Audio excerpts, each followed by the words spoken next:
Lowell Park in Cotuit, Massachusetts. A sneak preview of the 2022 Cotuit Kettleers takes place today, the first Sunday in June, for the annual scrimmage between the Lexington Blue Sox and the Cotuit Kettleers. Well, welcome back online here on YouTube to the Kettleers Digital Network for another great season coming up in 2022, the 75th season of Kettleers baseball. Tim Crowley alongside Jake Starr will be joined in a little bit by our sideline reporter, Jenna Meyer. But Jake, again, a day so long in the making for these players to get back, for this broadcast to get back. An exciting day and one of the annual traditions of the Cotuit season facing the Lexington Blue Sox. Yeah, Tim, first of all, pleasure to be on here with you. And second of all, really just excited for some baseball. Beautiful day today. And yeah, I mean, since the end of last season, been looking forward to, this day today, a sneak preview of what the 2022 Kettleers are going to look like. It's a roster I'm really excited about. I know you are as well. And our fans are going to get a really nice sneak preview of it today. And again, just moments away from first pitch and starting off with a ceremonial first pitch as well from the manager of the Lexington Blue Sox, Rick DeAngelis, who has some experience a long time ago in the Cape League, played for both the Kettleers and the Harwich Mariners as well. And again, just talking to some of their media people before the game, hit the first home run in the history of White House Field, the home of the Harwich Mariners, all the way back in 1969. So a little photo opportunity that you'll see behind home plate right there. Just before we get ready to go, so we'll get into the lineup for the Lexington Blue Sox on this Sunday afternoon, a picture-perfect day for baseball here in the Village. It'll be Gisnell Soto leading off. Tommy Nunez bats second at first base. Hyundy Johnson plays center, batting third. Chris Racis will do the cleanup duties in right field. Bennett Tesseno bats fifth at third base. Morgan Brown plays second, batting sixth. Chris Fierro plays left field, batting seventh. George Athenciadis bats eighth, doing the catching, and Nico Friedlich will DH, batting ninth, and it'll be Harrison Cohen taking the mound for the Kettleers in the first inning of the scrimmage. You'll see most of the pitching staff going about an inning or two throughout the course of the next 2 days, both here at Lowell Park and then tomorrow out on Martha's Vineyard for a matchup against the Sharks of the ICL. But Harrison Cohen, that name should sound familiar to a lot of Kettleers fans. Another stint back for him, had some experience late in 2019, pitched with the Kettleers, starting as a starter and then going to that super reliever role in 2021. He's back after another fantastic season at George Washington as well. Through 87 and a third innings there, the most of anyone on this current Kettleers staff.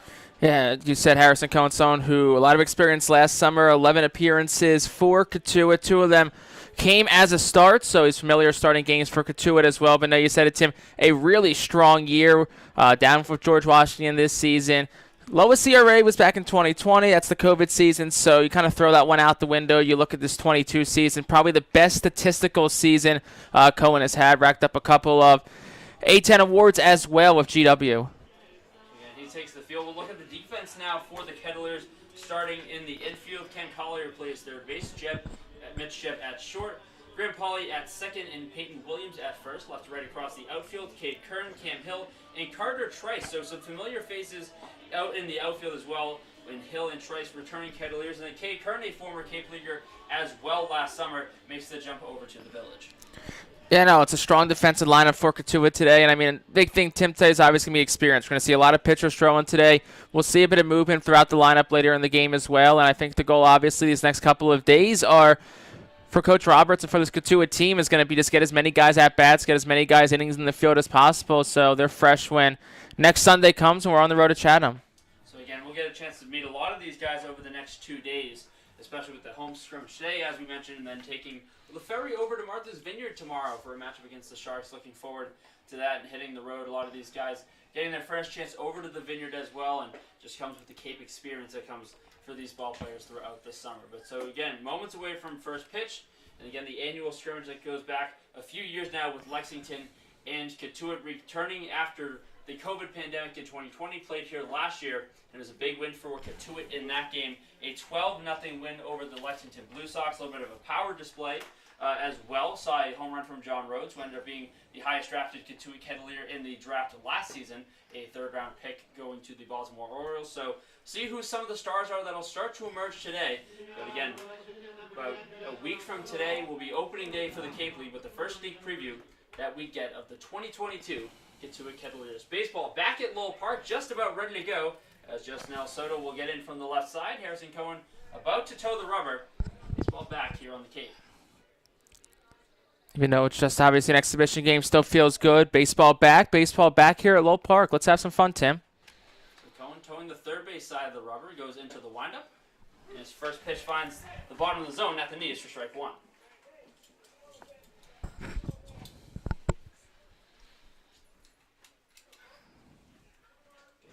third stint in Cotuit.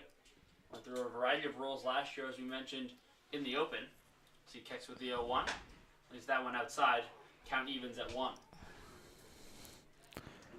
He said Cohen's on for a really strong season at George Washington this year. He's got a couple of A-10 honors as well for him. One of his stronger seasons he's had. Started all 14 games he appeared in this year as well. Cohen's 1-1. Chopped over to the right side. Williams has it on a couple hops. He'll take it himself to the bag. And the first out of the game recorded. A good start for Harrison Cohen. That's a nice job there by Cohen, really burying a fastball inside there to Soto. Rolls over that one. Williams makes a nice play at first. First nice out there. So no one on, 1 out will be Tommy Nunez stepping in from the right side. So going left, right is this order to start the day. A little bit more of a regular defensive alignment. As you'll see the infield about straight up, and Jeb and Pauly a few steps onto the outfield grass. First one home, swung on, miss. Cohen goes to the breaking ball. Good spot.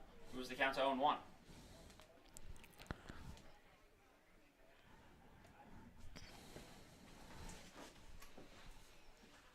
Cohen kicks with the 0-1. Fastball outside.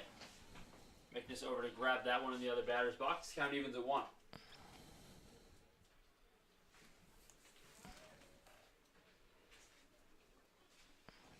Cohen kicks with the left leg. Delivers the 1-1 home.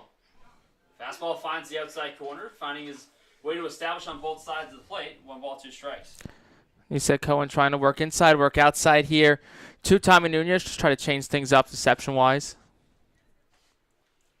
Cohen finds a sign he likes. Fires the 1-2. On a couple hops over to second. Pauly has it. Fires on to first, and a quick 2 outs for Harrison Cohen. There's 2 down in the inning. Another nice job there by Cohen. Getting another ground ball to the right side. 2 up, 2 down so far for Cohen. So like you see, just quick, efficient at-bats here. Not too long of at-bats as well. Just pitching the contact early on. Over the center fielder, DeHondy Johnson to the plate. Alternating once again left, right, left in this Blue Sox order. As Cohen looks to get through the first in order. A bit of a lefty shift. You'll see Pauly a few steps on to the outfield grass behind second. Cohen misses outside for ball 1.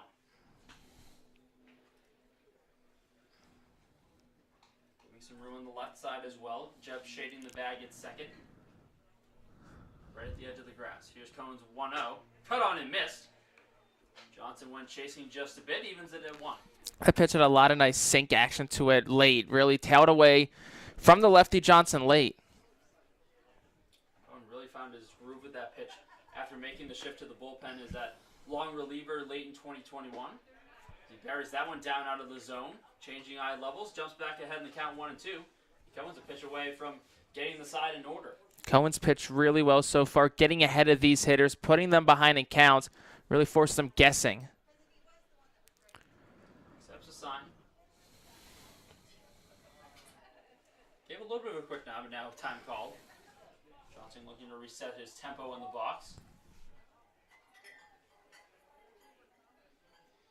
Now Cohen does accept. Kicks with the 1-2. Fastball line back to the screen. We'll do the 1-2 again.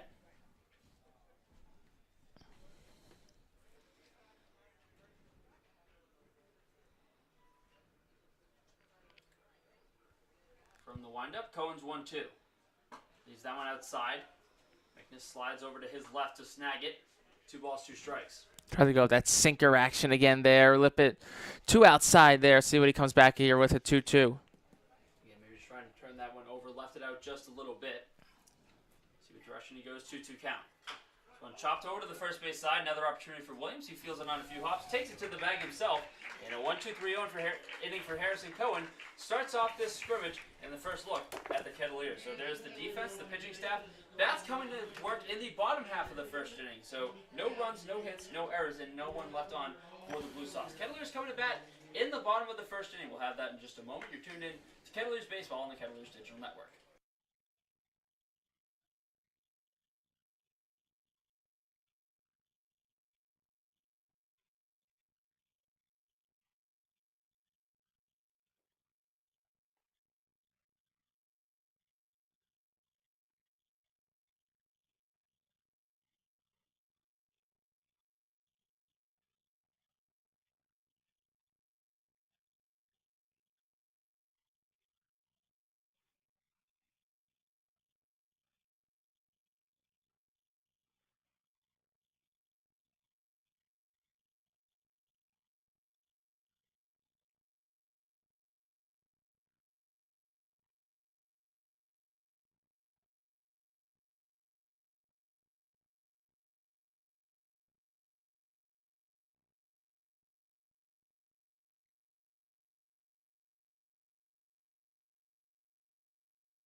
Two at-bats coming to work for the first time here in 2022. Again, no score here in the bottom of the first inning. Tim Crowley back alongside Jake Starr. And again, pitching immediately out of the stretch will be Jack Pulowski as he delivers his first pitch home to Cam Hill. It's a fastball in the outside corner for strike one.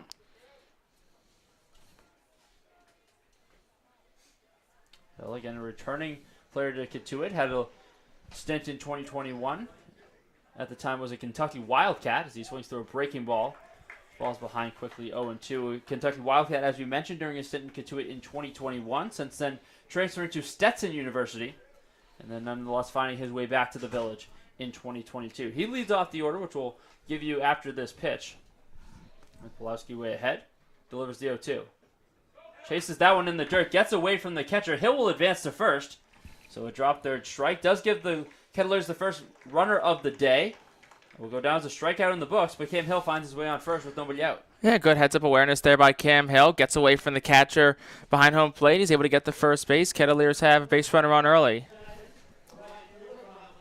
So Carter Trice makes his way to the plate. Another returning Kettleer. He'll bat second. We'll go through the order quickly as well. Graham Pauly bats third at second. Peyton Williams will play first, cleaning up. Jake Berger will DH batting fifth. Kate Kern plays left batting sixth.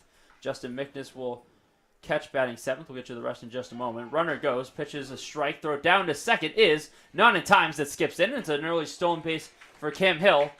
It's the Kettleers team under Coach Mike Roberts that loves to run and showing it early on Sunday afternoon. 24 swipe bags for Hill this past season at Stetson. So someone who, you get him on base early, get some wheels going. Lots of fast guys on this Kettleers roster. So you know Mike Roberts is going to want to run with a lot of them. So runner in scoring position early for Trice. Here's the 0-1 home. Breaking ball tails inside low. Trice with some good plate discipline. Count evens at 1. So again, Mickness bats seventh. Catching Cam Collier will play third, batting eighth. And Mitch Shebb, the Michigan State shortstop, will play right there, batting ninth. Big secondary coming in from Hill. Takes a few stops off second. This breaking ball loops in, but a little bit above the letters. It'll be a 2-ball, 1-strike count. Big loop on that curveball there to Trice, as you said, up a little bit. See if he tries to come back to that one and get more on top of it and try and get it down. Long look at Hill at second. That was an inside move, just keeping him honest. Trice, a big year at Old Dominion. Hitting .289 on the season, 17 home runs and 49 RBIs. So an incredibly productive offensive year. So he takes a fastball just off the plate. Again, trying to spot that one up, but couldn't get the call. So Pulowski looking to work back up at a 3-1 hole. Trice looking for one pitch in one spot.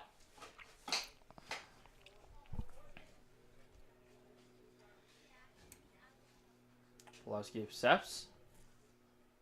Another jab step from Hill. He's going to go. 3-1 home. Swung on and missed. Throw down to third is not in time. Hill in ahead of the tag. So moves it to a 3-2 count. Both strikes coming on pitches that Hill ran on. He's in there safely both times. So 2 stolen bases. Now just 90 feet away as Trice looks to make contact with 2 strikes. An excellent jump there by Cam Hill at second base as well. Infield stays put. Out of the stretch, here's the 3-2. Trice flies one into shallow right field. Moving onto the grass is the first baseman to make the catch. Hill makes a few steps to play on third, but will not advance as Nunez pulls that one in for the first out. Yeah, nice job there by Pulowski getting that in on the hands of Carter Trice. Trice trying to do something with it, just flares to that first baseman Nunez. Not really much he could have done on that inside fastball, but less than 2 outs. Ket's got a runner on third here. You're looking for something in the air, something deep enough to score that runner, Hill, from third. So that will bring Graham Pauly to the plate from the left side out of Duke. First pitch home, misses up and away for ball 1. Another productive offensive season for him in the ACC. .293 on the season. An OPS just under 900. So he looks for a chance to produce an RBI opportunity. Here's the 1-0. Fastball misses low. Again, good spot from Pulowski. And again, asking for a spot was Ethan DeSatis. But unable to get fully under that one and frame it up. Here's the 2-0. Fastball blooped into center field. That'll get down for a hit. From third comes Hill. And it's the first run of the season here in the scrimmage for the Kettleers. As Graham Pauly plays Cam Hill, it's 1-0 Cotuit. Just a good piece of hitting there from Pauly. Didn't really get a barrel on it. That was another pitch that Pulaski did a great job drilling in on the hands of Pauly, but Pauly just enough strength on that one to get it over the shortstop Soto's head in the center field, and said Cam Hill deserves a lot of credit. He pretty much manufactured that run all by himself, and Cotuit strikes early. So 1 run across, 1 out in the inning, and a runner on first. It brings Peyton Williams to the plate, the big slugger out of Iowa. Now before a quick check, back at first, Pauly had plenty of time.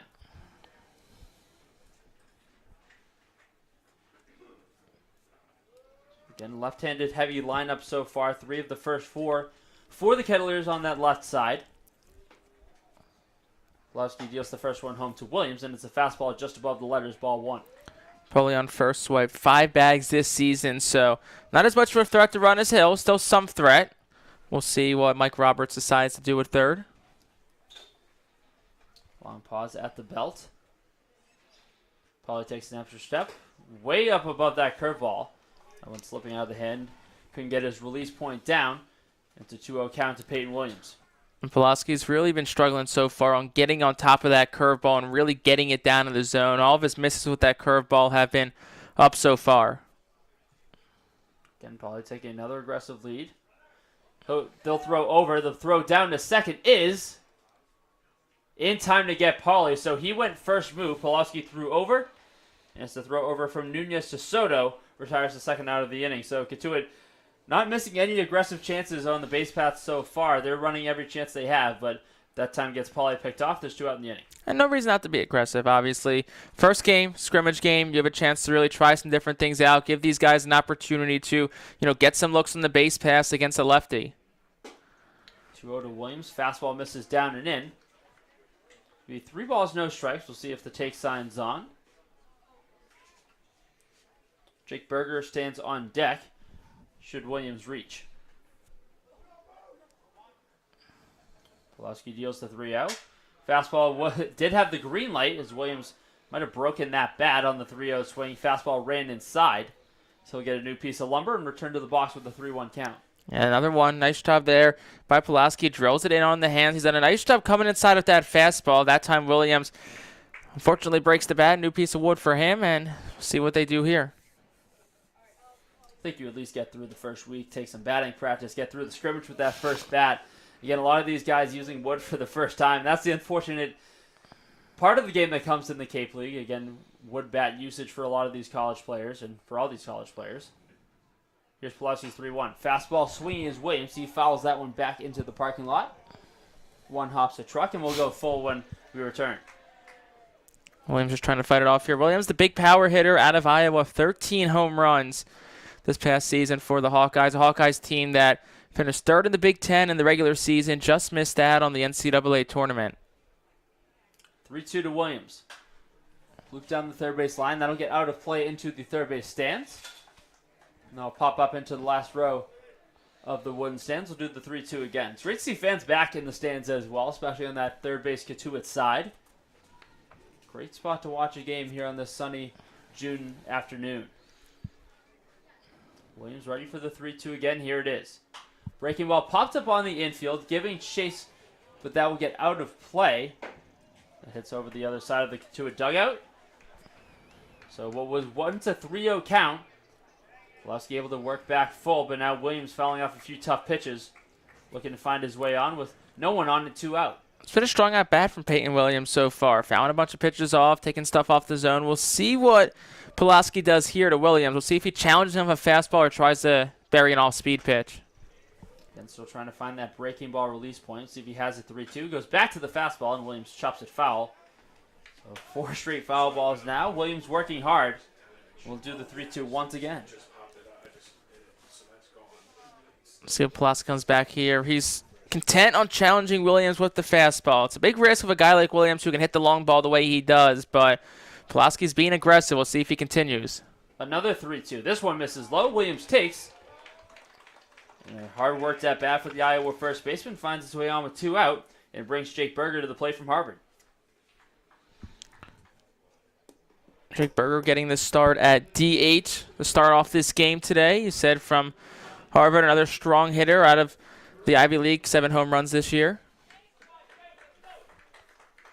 Again, Williams working his way on whatever way he can. A big jump up in his time on base this year. And never gone above 100 total bases throughout his collegiate career. He had 130 this year. Speaking of which, he goes. The throw down to second is not in time. So, Mike Roberts, as long as you're in the lineup, you're going to have a chance to run early on. And Peyton Williams, who again doesn't get a lot of those chances at Iowa, in the second base with the head first slide, and he's in scoring position, smiles all the way around in that Kettleers dugout. Just 4 stolen bases for him this past season as well. So he's ran before, but not someone who you're going to see run, especially on a lefty the way he just did. So Williams stands on second after the stolen base, takes a secondary lead as Berger check swings through that one at the top of the zone. 1 ball, 1 strike.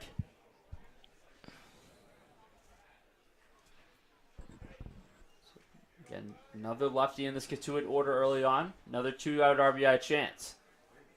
Long look from Pulowski, now fires home. Fastball misses upstairs. Again, you'll see that a lot with pitchers. When they're trying to find that breaking ball command, it's a lot of trying to get out in front with that release point. But then just knowing how they're trying to release that higher, sometimes forget about trying to get that same fastball spot. The leaf pitches up, and you're seeing that from Pulowski so far. Here's the 2-1. This time goes back to the breaking ball, gets on top. Berger fouls that one back towards the snack shack. Evens the count at 2. Probably the best looking breaking pitch we've seen from Pulaski so far today. A nice job starting that one inside hip. Kind of came back down inner part of the plate. Not really much Berger could have done with that outside of foul it off. Count even at 2. 2 outs in the inning. Cotuit with a 1-0 lead, looking for more. Gonna roll a swing. Firing down on the first. It's in time to get Berger, and that will do it here in the first. But not before Cotuit gets the first run of the season. Scoring 1 run on 1 hit, no errors, and 1 runner left on. 1-0 for the home team. Top 2 coming up on the other side of the break. You're tuned into Kettleers Baseball right here on the Cotuit Kettleers Digital Network.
Four, 5, 6 in the order for Lexington second time around against Harrison Cohen. Retired the side in order back in the first inning. Plan was for him to go about 4 outs, so we'll see how far into the second he pitches. As that first one waves across the plate and swung and missed by Chris Races, count goes 0-1. That was a really nice slider action there from Cohen. Really swiped across, as you said, Tim. Kept Races way off balance. Cohen in a rhythm delivers the 0-1 home. Goes back to the outside corner, back to the fastball, and paints the outside. He's way ahead 0-2. He talked to us a lot last season when he was here in Cotuit, and he said, you know, when I'm on, it's usually when that slider is really working for me. You're seeing a lot of that horizontal movement today. He's had a feel for it early on, so encouraging signs for the right-hander. 0-2 home, swung on and missed. Just 3 pitches needed for the strikeout. Cohen's first of the day. There's 1 down in the second. Yeah, we'll see how much more of Cohen we'll see. As you said, plan was from to go about 4 routes today, but he's been really efficient with his pitches. That's just his first strikeout, as we see Mike Roberts stepping out of the dugout now, pointing towards the bullpen, and it looks like Cohen's day is going to come to an end. So again, Roberts is trying to signal out to the bullpen, calling someone in, just getting, hey, get on the mound. Usually you'll see him make his usual trot out, but it's a scrimmage today. He can just call people in and they can take care of it. So again, that was the plan for Cohen. 4 outs. He gets them in order. And again, we'll start to be plenty of these new arms for Cotuit on the season. We'll get a number in just a moment. But again, a strong start for Harrison Cohen. 4 batters faced, 4 outs recorded. And again, the man who threw the most innings of any Kettleer during the spring, off to a strong start. We said really nice job there by Harrison Cohen so far. We said 4 up, 4 down, got his first strikeout there. That was probably that last at-bat, the best sequence of pitching we saw from him today. Really did a good job mixing in that fastball, through that slider a couple of times as well. Really nice job by him. So efficiency from Cohen. He goes an inning and a third. Again, no hits, no runs, no walks, and a strikeout. So he departs after just facing 4 batters, and brings on Ty Johnson out of Ball State, the native of Indianapolis, Indiana. The right-hander makes his way on. He'll be a rising junior in the fall. He's been a strikeout artist during his time at Ball State. Struck out over 11 batters per 9 as a freshman last year. And again, was one of the top right-handed pitchers coming out of Indiana during his high school days. In a long frame at 6'6" as well. Really uses that extension. He gets off the rubber. And you'll see when the season gets going, you'll see pictures of him from the side. Really getting a long extension with that front foot. And again, just trying to close that 60-foot, 6-inch gap. Really makes it tough on the hitters he faces. Yeah, someone who started a lot of weekend games for Ball State this season. He made 14 starts and 16 total appearances as well. So someone who can give you length, another guy who can be a strong starter out of the pen. And you talked about it, Tim, that tall, lanky frame from Ty Johnson really gets out there with that stride step. Really fastball gets on the hitters quickly. Looking forward to kind of seeing how he does here.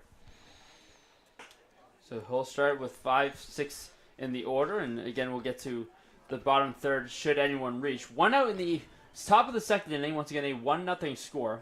For those watching, you'll see we will have these score bugs ready to go for the home opener next Tuesday.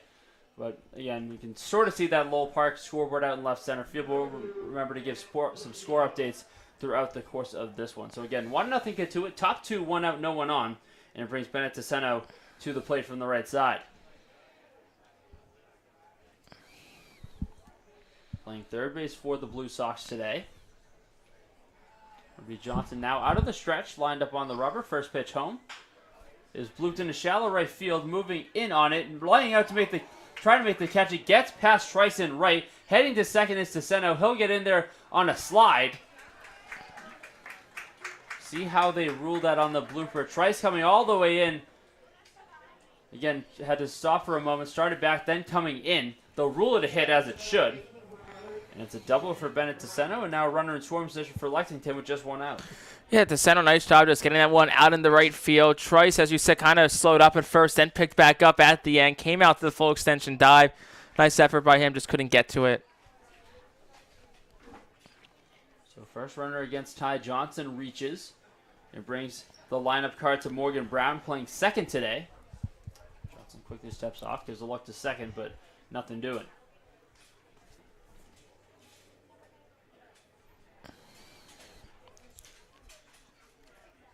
Probably keeping Ticeno honest at second, pitching, giving some room on the right side. Johnson's first one home. His fastball tipped foul. So aggressive starts in the at-bats from Ticeno and Brown. Nonetheless, no balls, 1 strike in this count.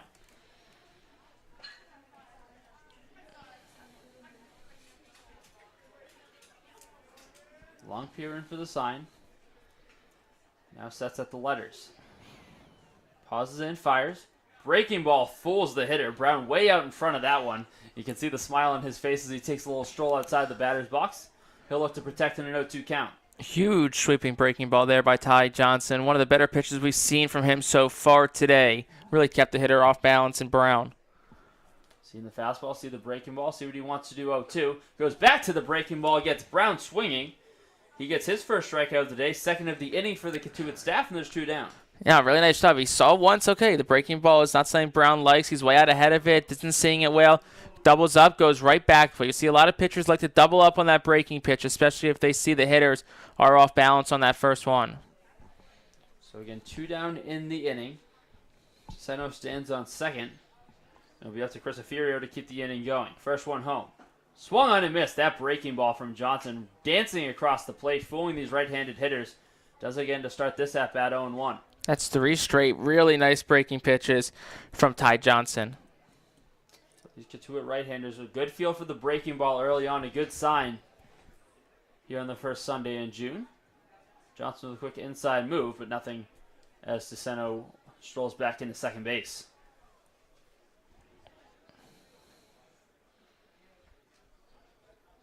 Outfield about regular depth. Hill maybe a step or two to the right center side. Next one home. Now back to the fastball. Johnson changing speeds well. Reach back for something extra. Fastball coming in at 93. He's way ahead in the count 0-2. And to a hitter, when you throw that many straight breaking pitches in a row, that fastball looks that much faster. Really changes the perception of a hitter. So again, with a good repertoire so far, way ahead in the count. Johnson's 0-2. Fastball skied into right center field. That gets down in front of Hill for a hit. The waves to Seno around. Hill throws it into second. And with 2 outs in the inning, Lexington knots it up in an RBI single from Chris Aferio. And it's 1-1. Nice piece of hitting from Aferio as well. Just another pitch. Just fought it off, just battered it off, and blared it right out into center field. Gets the RBI. Lexington staying in this one early. Again, just talked a little bit about it in the bottom of the first inning. A lot of these guys using wood bats for the first time. You're seeing a little bit of the adjustment period. No one's really barreled one up for either side so far. We've seen bloops from Cotuit, bloops from Lexington, as these guys really start to try to get in a groove, exchanging their aluminum bats and metal bats for a piece of lumber on the Cape. So 1-1 the score, 2 outs and a runner on first. Johnson looking to get out of this and keep it unscathed as it brings Athanasiadis back to the plate for the first time. As Johnson drops in a breaking ball for strike 1.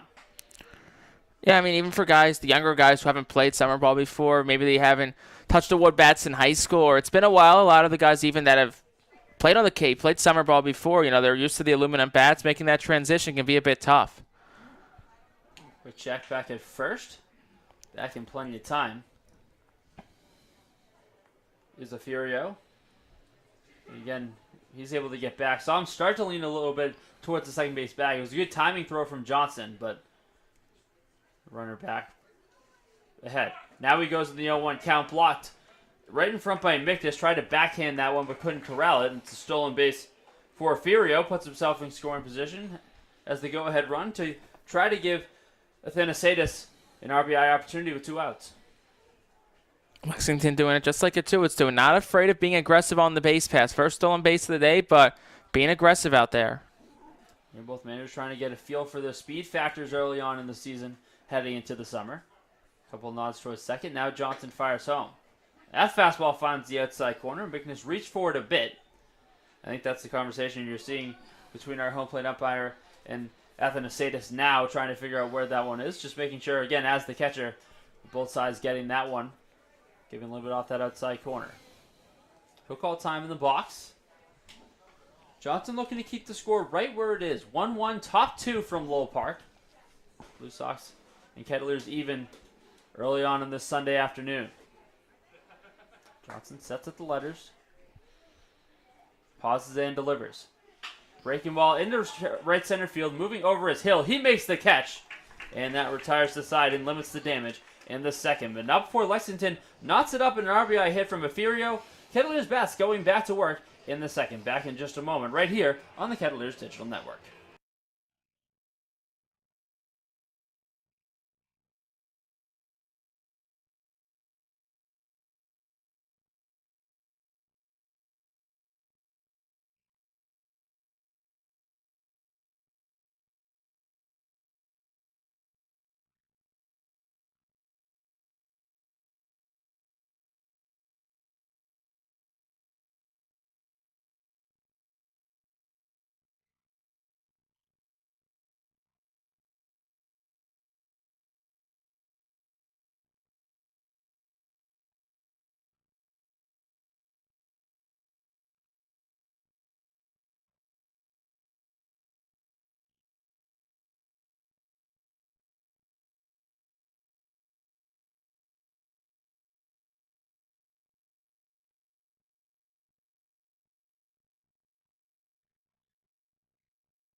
Cotuit offense back to work in the second inning. Looking to break that even 1-1 tie. To do so, bring back the middle of the order will be 6, 7, 8. After that 3, 4, 5 went through in the first, and the first pitch to Kate Kern misses for ball 1. Stepping in from the right side. Next one from Pulowski, breaking ball lined into right field, but making a few steps in and making the catch is racist. So good contact from Kern, but right at the right fielder for the first out of the second. Yeah, you said good contact right there from Kern, but nice play there in right. Read it well. So hard contact for the Kettleers early on, but a quick out retired. It'll move to Justin Mickness, the catcher out of Kent State. First one home from Pulowski, misses down and in. Try to snap that breaking ball in the under half, misses down and in for ball 1.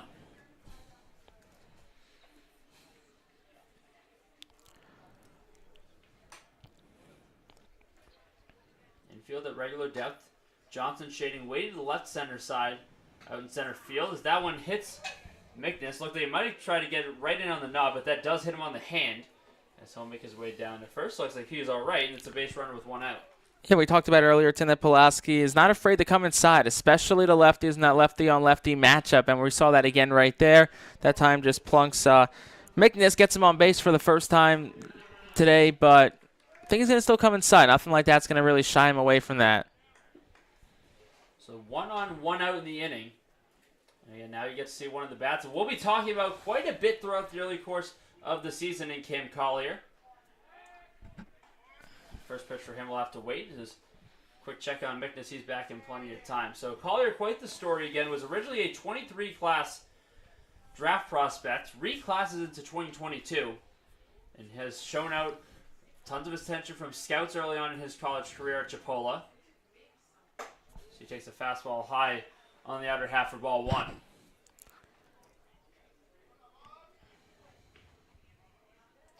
Again, batting 8th, playing 3rd today as he digs in from the left side. In his first chance to make an impact in a Cotuit uniform. Long pause from Pulowski. Quick check back over at Mickness. Ball rolls away at first. Mickness making his way down to second. He's in there standing. It tips off the glove of Nunez. A little bit of a wild play. Mickness starting to make that move towards second. Going first move once again. Pulowski saw it, flicked it over to first, but it's off the glove of Nunez. And an opportunity for Cotuit to take advantage. Another runner in scoring position with less than 2 outs. How to say it's going to be an error on the first baseman. Nunez tipped off his glove. Collier with an RBI opportunity. Here's the 1-0 home. That breaking ball shoots up high, but it finds it right a little below the letters for strike 1. Athanasiadis able to get underneath that one, gets the call. So with ones across the scoreboard, 1 ball, 1 strike, 1 out. Next one home to Collier, chopped foul. I'm missing that sound again. Chopped that one foul, but that was the first real solid crack at the bat that we heard today. Oh, no, definitely. That was a good sound right there. And just it said someone in Collier at the plate who's got a strong left-handed swing, strong lower half, can really drive the ball to all fields.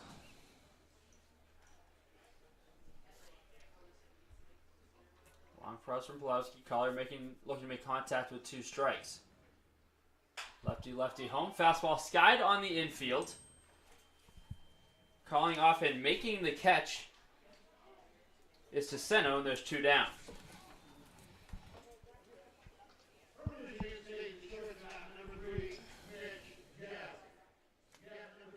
So Mitch Jebb makes his first appearance in the batter's box in from the left side. Rounds out the order in the 9th spot today. Shortstop from Michigan State.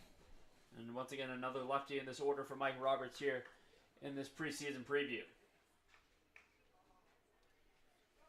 Pulowski takes a look at Mickness at second. Gives another nod. Now fires the first one home. Fastball just in a little low below the hands of Jebb. Misses high for ball 1.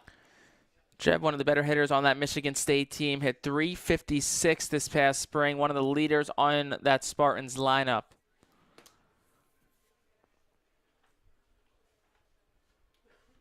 Pause from Pulowski, now delivers the 1 out. Fastball runs down and in, finds the bottom quadrant of the strike zone. Quick nod of the head from Jeb. We'll look to make an adjustment. 1 ball, 1 strike. Slight left-handed shift. So again, Soto shading the bag at second. And you'll see over at second base, Brown a few steps onto the outfield grass. About a step or two right at the edge of the dirt. Jeb waits on the 1-1. Here it is. Pitch misses low. Athanasiadis doing a good job. Gets down to block that one. 2 balls, 1 strike.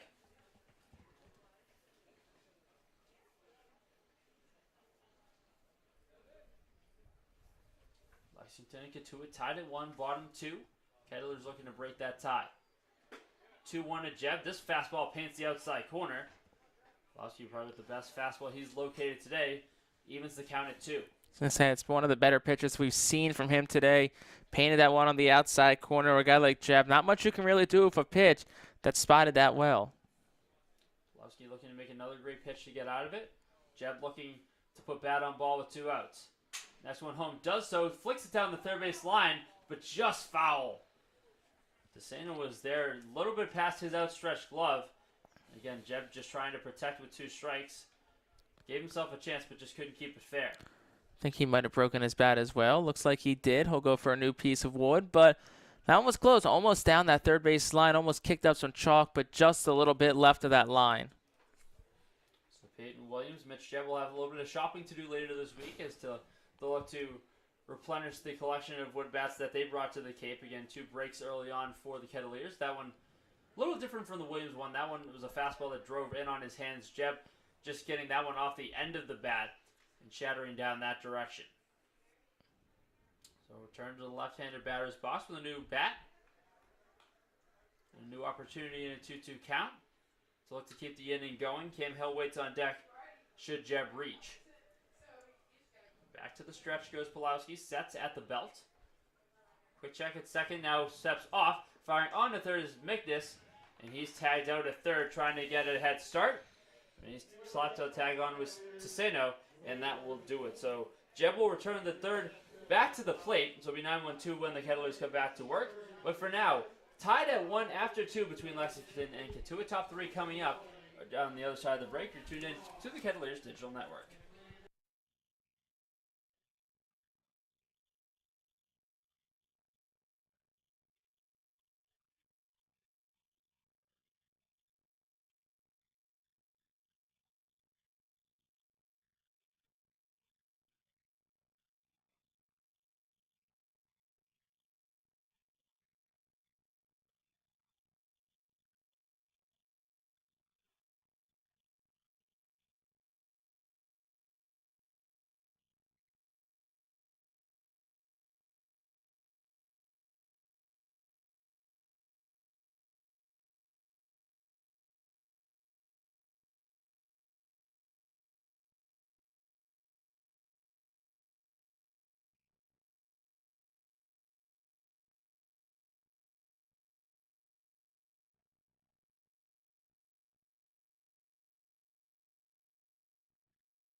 Two innings in the books during this scrimmage between Lexington and Cotuit. Tied at 1 entering the top of the third inning. It'll be 9-10-1, which will probably be the only time we'll have to say that this season. Again, Lexington batting 10, so it'll be Frelick, Acosta, and Soto this inning. As Frelick steps in and takes ball 1. Frelick's have had a pretty strong impact family-wise around the Massachusetts area. His brother Sal Frelick, a first-round pick out of Boston College last year, going to the Milwaukee Brewers system. So he takes a 1-0 fastball on the outside corner for strike one. Yeah, you're seeing Lexington roll with that extra hitter in addition to the DH, the 10-man lineup. You see some summer leagues do it, some don't do it. The Cape, obviously, you see more of the 9-man traditional lineup. Could be another broken bat in on the hedge. Jeb gets that one over his glove. A tough hop trying to charge that one on the edge of the grass. Kicks up over his glove. And I'll allow Freelick to reach base to start the third inning. And they will roll an error on Mitch Jeb. Definitely a tough play, but still, if he fields that cleanly, probably a throw that he makes. I'm sure it's a play that he's made a bunch of times in his life. So, roll an error, but we'll see if Johnson and Cotuit can work around that leadoff base runner. So it brings Acosta to the plate out of that rare 10 spot, but it's a scrimmage. You can start to make your own rules a little bit. That's exactly what Lexington will do batting 10. No problems around as Freelick back ahead of that one. That's a chance to get the bat in some more guys' hands throughout the course of the game as well. Lexington trying to take advantage of getting some extra at-bats. Another check over at first. That one zips over the head of Peyton Williams. Making his way to second is Freelick. He'll get in there standing up as Williams retrieves that one down the right field line. Johnson put a little extra on that one and zips past Williams, and it puts the runner in scoring position. It's been a bit sloppy these last couple of at-bats. It's time to reset yourself, get things going again, and just clean it up a little bit. Can still work around the space runner. Again, great to see some fans back in the stands today. Just saw one of the Chase Utley jerseys, obviously a Cotuit alum. Big member of that '08 team for your favorite Philadelphia Phillies, Mr. Yes. Starr. So that one just misses down and in 1-0. Not the only Cotuit alum that was an architect of that '08 Phillies team. Someone we talked to, Ruben Amaro Jr., a couple weeks back, was the assistant GM on that team. It's great to have him on deck with the Kets. They are our off-season podcast. You can catch all those episodes right here on the Kettleers Digital Network, here on YouTube. Back to the action for just a moment, as this one misses down and 0, 2 balls, no strikes.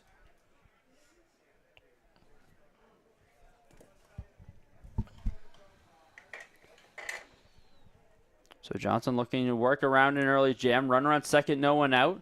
Lexington threatening to take the lead back. 2-0 home. Fastball whips it outside. Mickness reaches across to snare it. Now Acosta in the driver's seat, 3-0. See how much longer they push Johnson. Adam Boucher throwing down in the bullpen for Cotuit, the tall righty. Looks like he's ready to come in whenever Mike Roberts calls his number. 3-0 home, taking all the way. And Acosta takes a fastball down and away, strike one. Top of the order, and Jesnel Soto waits on deck. Mike Roberts pacing around. See if this will be Johnson's last hitter. From the stretch, delivers to 3-1. Fastball lined into left center field. Taking a few steps back, but positioned well as Kern. He makes the catch. And a big first out of the inning for Johnson. So, second time through the order for both teams. Starting to find that barrel with the wood just a bit. But good positioning has Kern right there to make the grab for the first out. That was hit well. Maybe was a little bit off the end of the bat, a little bit towards the end of the barrel, but still good wood on that one from Acosta. Now, as you said, second time through the lineup. Obviously, the way Cotuit's probably going to work its pitchers today. They won't see the same pitcher multiple times, but still, second time up, see if these guys can settle in a bit. So after the 10th batter, now back to the top of the order. Soto makes his way to the plate for the second time. First one to him, looped into shallow left center field. Kern coming on, calls off Jeb. He makes the catch. So back-to-back putouts in a matter of 2 pitches for Kate Kern, and now quickly 2 outs. Nice pitching there from Johnson. Looks like he'll get a chance to finish off this inning as well. After finishing off the second inning for Harrison Cohen also. But nice fastball, kind of tailed outside to the lefty off the end of the bat. That one flared in, but it looks like we will get a new pitcher here instead. So see a new arm trot in from the bullpen. We'll bring you his info in just a moment. Again, that'll be it for Ty Johnson. So arm number 3 coming on for the Kettleers. We'll tell you more in just a moment here on the Kettleers Digital Network.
Third arm of the day for the Kettleers. Again, as we mentioned earlier, ready to see plenty of arms over the next 2 days during the scrimmage. Everyone going about an inning so far. They'll continue with right-hander Adam Boucher out of Duke. Inherits a runner at second and 2 out as he comes in to face Tommy Nunez. And the first pitch is a fastball, misses high. 4-1. Boucher, someone who made 21 appearances, just one start out of Duke this year, so primarily used as a reliever and 35 2/3 innings pitch for him this year. Pitching out of the stretch with a runner on second. Next one home. Fastball misses high. Nunez takes that one. And he's ahead in the count 2-0. He'll look for a hitter's pitch.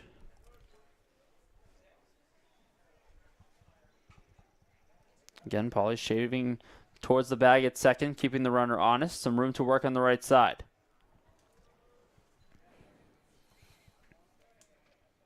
Time called in the box. Nunez looking to control some tempo as he looks to push across a go-ahead run. 1-1 the score, tie between Lexington and Cotuit. Top 3 here at Lowell Park.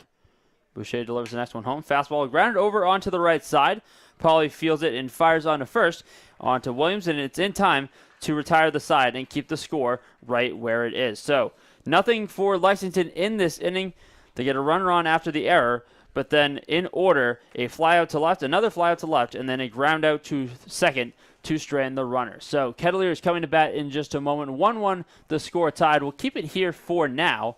And for the first time this season, we'll kick it over to our sideline reporter, Jenna Meyer, to talk a little bit what you'll see for content throughout this season in this commemorative year for the Kettleers organization. Jenna, what do you have for us? Hey, Kettleers fans, when coming out to the ballpark in 2022, they recognize a few familiar faces. 21, third-year veteran Harris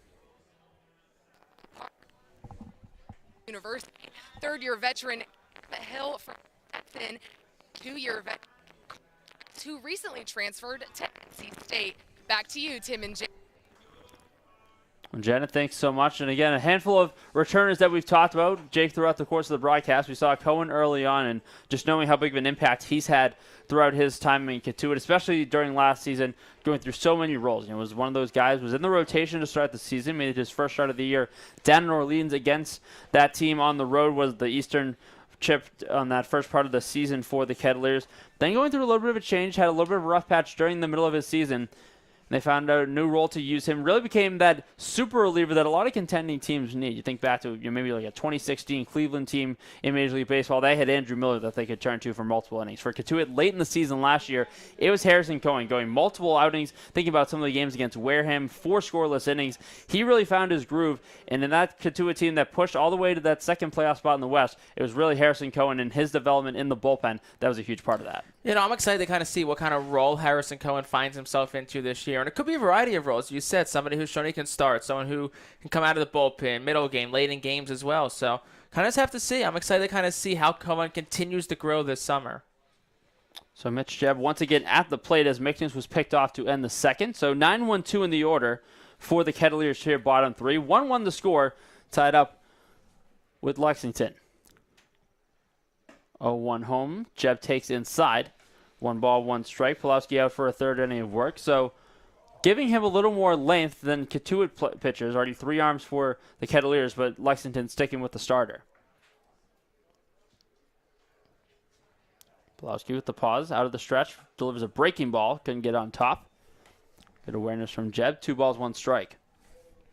Got Johnson in center, playing Jebb to go the other way. A good handful of steps to the left of the second base bag from the behind home plate vantage point, expecting something hit the other way. 2-1 to Jebb.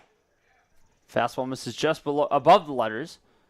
Now in a hitter's count, he'll look for 1 pitch in 1 spot. A lot of the defensive alignments you'll see today really based off of what we saw this morning. A lot of wind was going around Lowell Park throughout the morning hours, and especially with those lefties, a lot of balls tailing the left center, sparking that defensive adjustment for both sides. 3-1 to Jebb. Hits it right into left center field, so some positioning pays off. Johnson settles underneath it. And that's why you scout your field that morning. That's exactly the case as Jebb flies out for the first out of the third. As we said, exactly where Johnson was lined up in center. But yeah, you look at the flag. Had a left center field just to the left of the scoreboard, blowing out lightly. A little bit of right to left wind, so that's where you saw, as we said, the center fielder Johnson positioning these Cotuit hitters. And looks like we getting a mound visit here. We'll see if that's it for the day for Pulaski. See Rick DeAngelis take the trip to the mound. Saw someone run down to try to get some messages down to the bullpen. Looks like there's just still playing catch for now. Looks like a left-hander getting loose. We'll have a quick little mound discussion before going back through the order the second time with Cam Hill ready to bat with no one on and one out. Second time through the lineup now for Cotuit, so second time that they'll get to see Pulaski on the mound. So we'll see how they adjust. We'll talk about kind of guys earlier on not getting great barrels on these balls, haven't swung wood bats in a while. So second time through, getting their hands more comfortable, getting themselves more comfortable in their approaches. So will be Hill stepping in from the left side. Struck out swinging in the first, but reached base on the drop third strike. Came around to score the first run of the day on an RBI from Graham Pauley back in the first. It's been the lone run of the day for the Kettleers so far. So look to ignite the offense second time through. First pitch swung on and missed. Breaking ball low. Same pitch he struck out on. And a similar result, kicking way off of the blocker of Athanasiadis. This time in an 0-0 count. No balls, one strike. Ryan O'Rourke, the pitcher, warming up down in the bullpen, down in right field for Lexington. Pulaski starting to find that breaking ball again. Drops it down at Hill's knees. Finds the bottom of the zone. He's way ahead. No balls, two strikes. Pulaski way ahead. Here's the 0-2. Another breaking ball cut on and missed by Hill. Pulaski starting to find a little bit of a rhythm with that breaking ball. Puts down Hill for the second time today. This one unable to advance. That's the second out of the inning. That's the thing we talked about in that first inning, Tim, was how Pulaski was really struggling to really find a good release point on that breaking ball. Was missing up, missing above the letters. He's really done a nice job these last couple of innings, especially that at-bat right there to Cam Hill on really getting on top of that breaking ball, snapping it down, and getting great downward action on it. Carter Trice's second at-bat starts with a fastball low for ball one. Again, you'll see that stance that he has really starting to choke up. You'll see some players still do that. It's not taught as much nowadays, it feels like. Maybe a couple times in a two-strike count. But you'll see from Trice about a hand above the handle. Now a little bit more normal in the 1-0 count. She takes a fastball low, an aggressive take. 2 balls, no strikes. And look, obviously the goal is always, how can you have the shortest swing possible? How can you get from point A to point B as quickly as possible? How can your hands be quick? And if you struggle to get there quickly, if your hand's at the bottom of the bat, why not choke up an inch or two and shorten up your swing, shorten up your hands, get to those fastballs quicker? 2-0 to Trice, jams him inside, back around the plate in foul territory. Ranging to make the catch is Athanasiadis. He does, and that retires the side for the Kettleers. So a 1-2-3 inning on the mound for Pulaski. Keeps the score tied through the first third of this one. When we return, Jake Starr has your play-by-play. Get ready for the top of the fourth on the Kettleers Digital Network.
Top of the fourth inning, 1-1 the score from Lowell Park. 3-4-5 due up here for Lexington.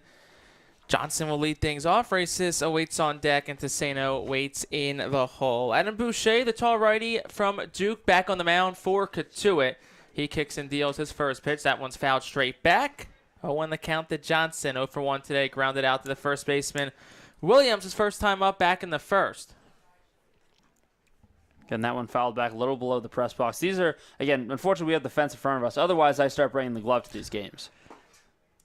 0-1 misses down and in. Counts 1-1. And we got the netting. We got some glass in front of us. A lot of protection in front of us. So, fortunately here, knock on wood, don't have to worry about taking any foul balls into the press box.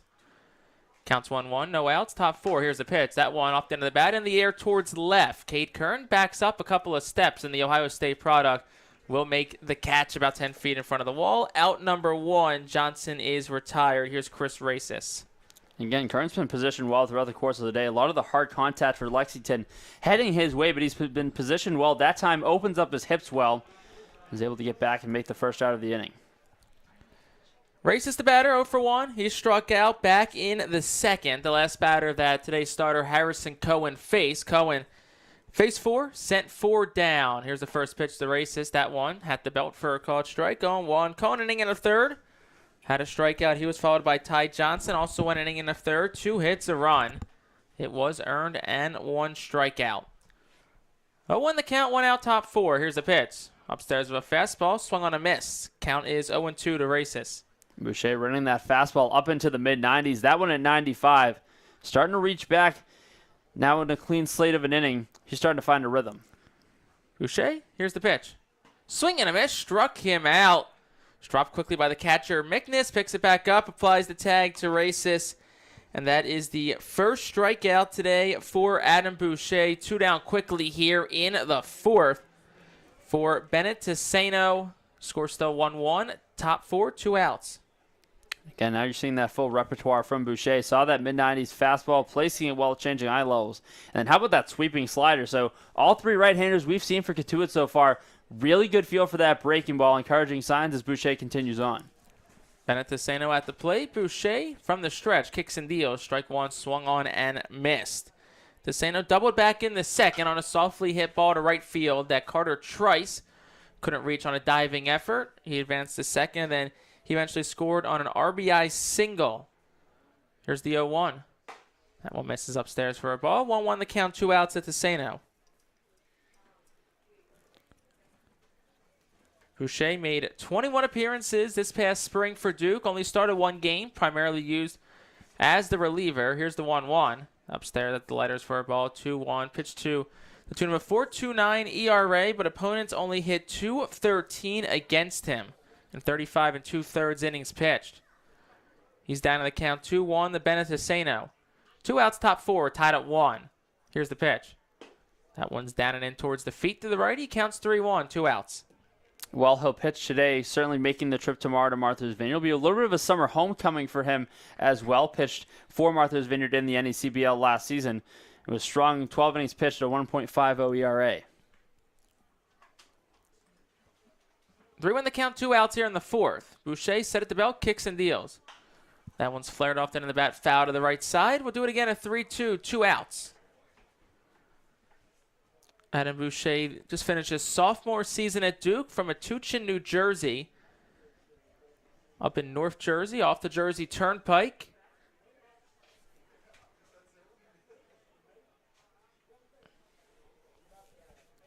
Here's the payoff pitch. That one's hit sharply on the ground to the right side. Scooped up by Williams with the backhand. He'll take it to the bag himself.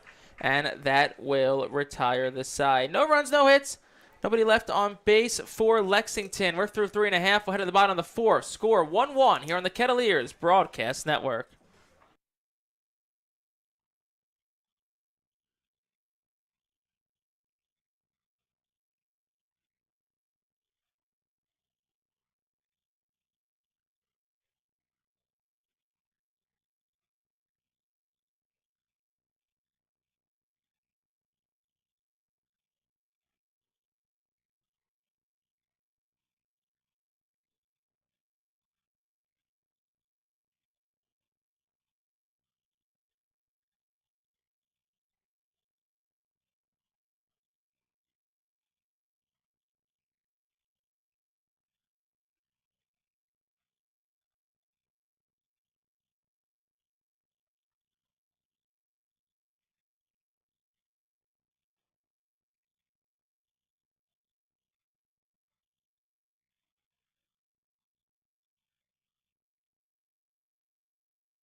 But on the fourth, new pitcher for Lexington here in a 1-1 ball game. It's Ryan O'Rourke, the former big leaguer, played a couple of seasons, parts of 3 years in the big league, 2015 and 2016 with the Minnesota Twins, and 2019 appeared in a couple of games for the New York Mets. He'll get the heart of the Cotuit lineup. 3-4-5 due up here in the bottom of the fourth. Graham Pauly leads things off. First pitch from O'Rourke. Gets the outside corner for a called strike. 0-1. Again, Pauly productive at bat back in the first inning. Drove in the lone run of the day after Cam Hill reached on a drop third strike. So looking for his second hit of the afternoon. 0-1. Off speed pitch on the outside corner for a called strike. Pauly down in the count. 0-2. O'Rourke, 34 years old, from Worcester, Massachusetts, stands at 6'3", 230 pounds. Made his major league debut back on July 7th, 2015. The 0-2 misses outside for a ball, 1-2. That's a sign that you did get your little prelude to Massachusetts last year when you visited. I'm proud that you got your Worcester on your first try. I was corrected previously. Won't make the mistake again. 1-2 pitch from O'Rourke. That's outside for a ball, 2-2. You'll see with the breaking ball that he has in comparison to the right-handers from Cotuit. We've seen from Boucher and others today, that big one that bends all the way across the plate. Well, what he's like to do is he's starting that on the outside corner, and it only starts to break about 40 feet down the zone. 2-2, slapped the other way. Scooped by Teseno at third, fires the first. It's in time for the first out of the inning. And that's what we talked about there, kind of going away from the hitter. Pauly slaps it the other way for the first out. Here comes Peyton Williams, the first baseman. 1 out here in the bottom of the fourth. And again, Williams comes to Cotuit known for the power that he possesses at the plate, but he's showing his agility today so far. Made a couple of really nice plays to his left and right at first. Again, stole a base back in the first inning. He's showing his versatility as an athlete today, and again, comes back to the plate looking to find his way back on. First pitch from O'Rourke in there for a called strike. 0-1 the count to Williams, who walked and stole a base his first time up back in the first. Was eventually stranded on second base. The redshirt sophomore just finished that year out of Iowa. Here's the pitch. Upstairs for a ball. 1-1 the count to Williams. And we talked about that release point and just making sure to stay consistent with the breaking ball and the fastball to not leave pitches up. So it's a little bit different. Again, did the same thing there, but it's not as aggressive as it's going to be as it would be with that overhand curveball that others have seen. Goes to that curveball there of the 1-1. It's upstairs for a ball. 2-1. Williams hit .335 this past season at Iowa. Hit 13 home runs, driven 41 RBI. Here's the 2-1. Goes high and tight to Williams. Leans back out of it. Counts 3-1, 1 out now to Williams. 1 out here in the bottom of the fourth inning. Tie game 1-1 between Cotuit and Lexington. The first of 2 scrimmage games Cotuit's playing this week. 3-1, swung on a miss. Counts full now to Williams. Tomorrow we'll be heading down to Martha's Vineyard to take on the Martha's Vineyard Sharks of the NECBL. Second of 2 exhibition games for Cotuit. 3-2-1 out. Here's the pitch. On the outside corner, caught strike 3. Williams goes down looking. First strikeout for Ryan O'Rourke this afternoon. That'll bring Jake Berger, the DH, up here of 2 outs in the fourth. And O'Rourke's been targeting that outside corner with both his fastball and that little bit more of a sharper slider. Goes back to the fastball there. Again, paints the outside corner for the called third strike. Williams had that pitch to hit 3-1, but just a little too power heavy thinking about that gap in right center field, but nonetheless another out for O'Rourke with 2 out. First one misses outside for a ball. 1-0 to Berger. Berger struck out his first time up back in the first to end that inning. Here's the pitch. That one slapped the other way. It'll be foul to the left side. Down to play. Counts 1-1. Berger's another one of those Ivy League guys that's just been happy to really get a full season back. Again, the Ivy School is not playing in 2021 due to COVID-19, so a little bit more of a normal season. Gets to go to school, then make his way to summer ball. Really starting to get back in the groove of a normal baseball season. Hit .281 this season at Harvard. Fans over an off-speed pitch. Counts 1-2 now to Jake Berger. Berger's someone else who will be having a bit of a homecoming tomorrow. Spent last summer with the Martha's Vineyard Sharks. Right here, .242, 6 home runs, 25 runs driven in. He's down to the count 1-2, 2 outs here in the bottom of the fourth. Kettleers and Lexington tied at 1, bases clear for Cotuit. Here's the pitch from O'Rourke. That one just misses outside for a ball. Counts 2-2 now to Berger. And that's what's made O'Rourke so successful so far. He can start that fastball with the eye level that hitters have seen. And when he goes back to that breaking ball, that slider doesn't start to break till late. He's starting it hard that first 2/3 of the way to the plate on that same eye level. There's a nice slider there from him, taken for strike number 3 from Jake Berger. Back-to-back strikeouts from Ryan O'Rourke to retire the side for Cotuit in the 4th. 3 up, 3 down for the Cats. Head to the 5th, 1-1 the score here on the Kettleers Broadcast Network.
Top of the 5th inning, 1-1 the score between Cotuit and Lexington. 4th pitcher of the day on the mound for Cotuit is Kenya Huggins, the righty, 6'3", 200 pounds. Just finished his freshman year at Chipola Junior College. Had a strong season there.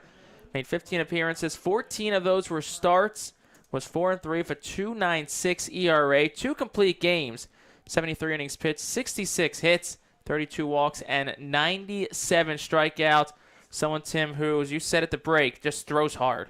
And again, I get 3-pitch mix with the 4-seam fastball, a hard slider that you and I talked about, as well as that changeup as well that I'm sure will develop over the course of the summer.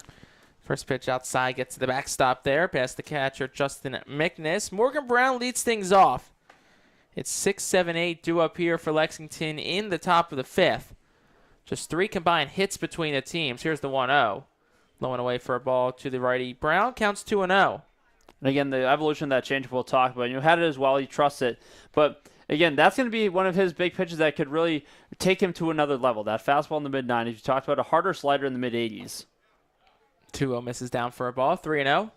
And again, when pitchers come to Cotuit, they're coming, I know school's out of summer, but they're coming to change up university. Mike Roberts loves his pitchers that can really start to develop that pitch. And again, every time he gets a new pitch to develop. 3-0. Down below the knees. Ball 4. Brown hesitated for a second, but it's a 4-pitch walk by Kenya Huggins, and Morgan Brown reaches base for the first time today. Here's Chris Afario, the left fielder, for runner on first. Here, no outs in the 5th. It's a 1-1 ball game. Again, Afario driving in that 1 run earlier in the game, has that lone RBI, and does come to the plate with another runner on. First pitch to him is slap foul to the right side. Counts 0-1. Furio is 1 for 1 today, and an RBI single back in the 2nd. Stole second base, was eventually stranded there on a pop fly to center to end that 2nd inning. Huggins sets just below the letters. Here's the 0-1. That one's bounced down low. McNiss, a nice job to keep it in front of him. The Kent State product. Keeps the runner at first and Brown. Counts 1-1, no outs here in the 5th. And there's that hard slider, and a good job by McNiss using that chest protector, getting down with good fundamentals as a blocker. See how Huggins will look to change eye levels with that breaking ball moving forward. 1-1 the count. Here's the pitch. That one's down low. Mickness, another nice job keeping it in his range. Goes a bit to the right of him, but the runner, Brown, stays at first. Counts 2-1. You're seeing Huggins here throwing hard here. Might be overthrowing a little bit here, just trying to settle things down and just find that strike zone again. And again, it's just trying to find that differential in terms of movement and velocity with that slider. The fastball's been 92 to 94 so far. Just trying to bring that slider up a little bit, make a change, maybe a little bit in grip and release point. Just trying to find that to go with the fastball as he's located. Here's a 2-1. Swing and a miss. Strike number 2. And you see how hard that fastball is when he's spotting it. Again, it's 94, but it's 94 with life. You saw that pickup, especially once it dove down and away into that lower quadrant of the zone. When in doubt, try to reestablish the fastball. Huggins has done it. See if he tries to go back to a secondary in a 2-2 count. Here's the 2-2 pitch. Down low in the dirt. Swung on and missed. The runner will go to first, but the runner from first goes to second. They throw down to second. He's out. Brown was caught stealing. I think the runner at first was occupied, but the runner was going. So we'll see what they say, and he is out. So strike him out, throw him out, double play for Cotuit. A nice job there by Mickness of a strike to second base. And Afriero is down on strike. So 2 outs here in the 5th. Bases are clear now for George Athanasiadis. So not usually the way that you'd usually write down the strike him out, throw him out. But again, good awareness from Mickness, knowing the situation. And again, their days of scrimmages, guys are trying to get work in, may forget, what they want to do with the ball when it comes to them. But a great job staying focused, knowing that runner was occupied, and taking advantage of the runner trying to steal second. 2 outs here, top 5. Here's the pitch from Huggins, down low in the dirt, counts 1-0. Again, that slider coming back up a little bit, getting up to 90 miles an hour. So he's not afraid to have that fastball. He wants to come back with that hard stuff, too, with the slider. He's buried it down low. I want to see if he can adjust throughout the course of this outing. Maybe he's trying to bring it up to the bottom of the zone for a strike. Here's the 1-0.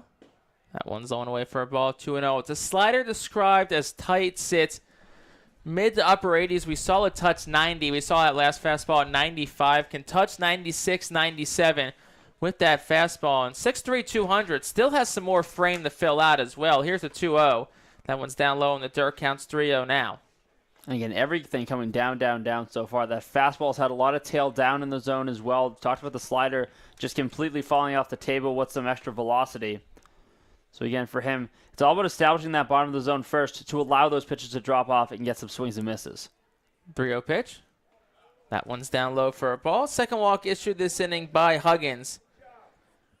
And it's another 4-pitch walk as well. Nico Frelick to the plate. Now for Lexington, Justin Mickness will trot out to the mound and talk with Huggins, presumably just calming him down a little bit, as we said. Probably overthrowing a bit, but just trying to get him settled down, pumping strikes in that zone. And again, just trying to find that release point with both pitches. We talked about, this is a guy that can be successful when he's getting those chases, but until you establish that zone at the knees, that's where those first pitches in the count, trying to attack with first pitch strikes down low. He's not going to leave anything up. All of his pitches have that downward action. Hasn't really hung anything yet. Everything's down in the zone. Just trying to find that just a little bit enough of a release point adjustment. He's got a chance to do it with 2 outs and get out of this inning. 2 outs, top 5. Runner on first. We're tied at 1. Here's the first pitch. That one gets the inside corner for a called strike. Counts on 1 and Nico Frelick. He reached via an error by the shortstop Jeb back in the 3rd. Advanced to second on an errant throw and a pickoff from Ty Johnson. Was eventually stranded there. Here's the 0-1. That one's outside for a ball. 1-1 the count.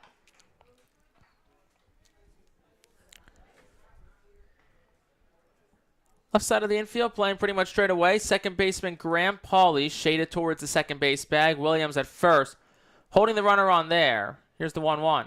Swung on a miss. Strike number 2. Another nice slider at 89. And that was the one we were looking for. Again, might have caught the bottom of the zone, had it not been for the swing and miss regardless. But that's when he's starting to bring it up a little bit. It's when you have to get that change in eye level, then you can get those swings and misses. He's starting to find that bottom of the zone. 1-2, 2 outs. Here's the pitch. Swing and a miss. He got him. Another nice slider from Kenya Huggins. His second strikeout this inning. And that will retire the side. No runs, no hits. Runner left on base for Lexington. We'll head to the bottom of the 5th. 1-1 the score here on the Kettleers Broadcast Network.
Bottom of the 5th inning, 1-1 the score between Cotuit and Lexington. The first of 2 scrimmages for the Kettleers leading up to next Sunday's season opener at Chatham. Cade Kern leads things off. New pitcher on the mound for Lexington. It's Xander Gilmartin, the righty out of Middlebury College. Here's his first pitch from the righty. It's the outside corner for a called strike. 0-1 the count to Cade Kern. He flew out the right his first time up for the recent sophomore out of Ohio State. It's a righty-on-righty matchup. First righty Cotuit seen today on the mound for Lexington. That one broken back to the right side, grounded towards second. Brown gobbles it up, throws to first. It's in time for the first out of the inning, and that'll bring Justin McNiss, the catcher, to the plate for Cotuit. You see that there, a good adjustment from Brown, that sinking liner off the end of the bat. Looked like it hit a lip of the grass on the infield. Took a little bit of a jump back towards center field, but a good adjustment by Brown, not playing that hop too aggressively. He stays back on that one for the first out of the inning. Justin McNiss hit by a pitch his first time up. The catcher out of Kent State settles into the left-handed batter's box. First pitch to him is hit softly on the ground towards second again. Brown has it, throws to first, it's in time. And 2 quick outs for Cotuit. That'll bring Cam Collier to the plate now here in the bottom of the 5th inning, still tied up at 1. Again, just as Kern was pretty busy for Cotuit out in left field earlier today. Now a busy inning for Brown out at second. This one a little bit more of a routine ground ball on a couple hops. Didn't take any unusual hops on that one. He stays back, and he's productive with 2 putouts this inning. Collier 0 for 1 today. Popped out to the shortstop Soto his first time up back in the second. First pitch from Gilmartin inside for a ball. Collier dashes out of the way. Counts 1-0. Gilmartin, a Middlebury College in Middlebury, Vermont, made 3 appearances this season, just 2 2/3 innings pitched. 6 earned runs allowed, 5 walks to just 1 strikeout. Then on the count 1-0, here's the pitch. Upstairs the letters for a ball. 2-0 to count to Collier. And again, usually at this point in the game, a little over halfway through 4.5. Something to keep in mind, I know last year it looked like this was a scrimmage that let him pitch out a little bit, wanted to get some more arms, and this went 10 innings last year, despite the 12-0 Cotuit lead. Just trying to get some more pitchers in. We'll see how the staffs are evened out today, if both teams want to get that extra inning to get another guy in, or if we'll play a standard 9. That last one bounced for a ball. 3-0 to count now to Cam Collier. Collier, who just finished his first year at Chipola Junior College, hit .333 on the season. Set at the belt is Gilmartin. Here's the pitch. That one's down low for a ball. Ball 4. 4-pitch walk to Cam Collier. We'll see him on base. Just swiped 5 bags this season. And I'll bring Mitch Jebb to the plate, the 9-hole hitter for Cotuit, playing shortstop here in the early part of this one. And again, that plate discipline for Collier can only make him so much that more dangerous throughout the course of the summer. This is a guy who's going to do his damage. He's going to have his impact on the game. And again, if he continues to find his way on, pitchers maybe trying to work around him at times or not give him anything, they'll nibble around the zone. His plate discipline is only going to enhance his offensive abilities. And again, his ability to get on base there, find his ways on when he's not getting a ton to hit in the count. Certainly crucial to his development in Cotuit, but again, one of those fun players that early on in the season, you're going to be hearing his name quite a bit on this network. Somebody looking to up his draft stock as the season goes along. So in an article I read described as a swing that you can describe as buttery.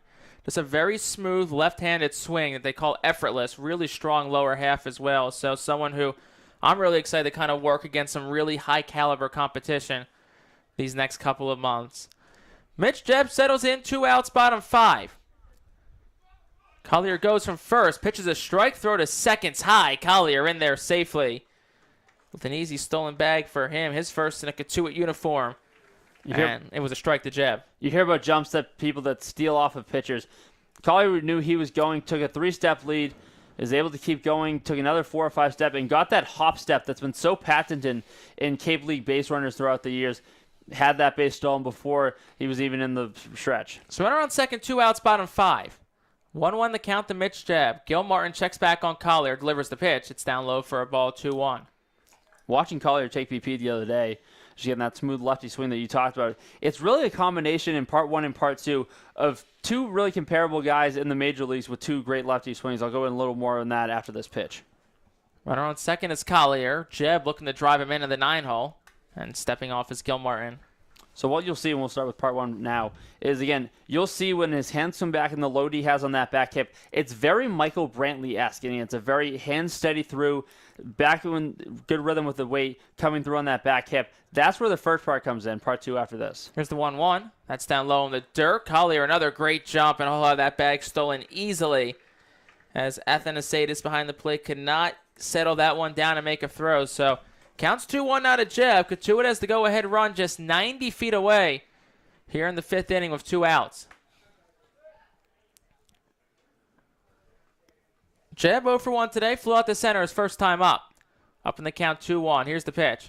That one's hit on the ground towards second. Gobbled up again by Brown. Flips to first at the same time. And that will retire the side. No runs, no hits. 1 runner left for Cotuit. We're through 5. We'll head to the 6th. 1-1 the score here on the Kettleers Broadcast Network.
Top of the 6th inning, 1-1 the score between Cotuit and Lexington. Couple of changes for the Kettleers. First, a new arm on the mound.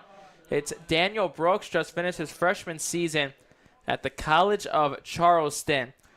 First batter he'll face is Ahmad Acosta, the 10-hole hitter for Lexington. Takes that one for strike number 1 from Brooks. Brooks made 12 appearances this season at College of Charleston. 10 of them were starts.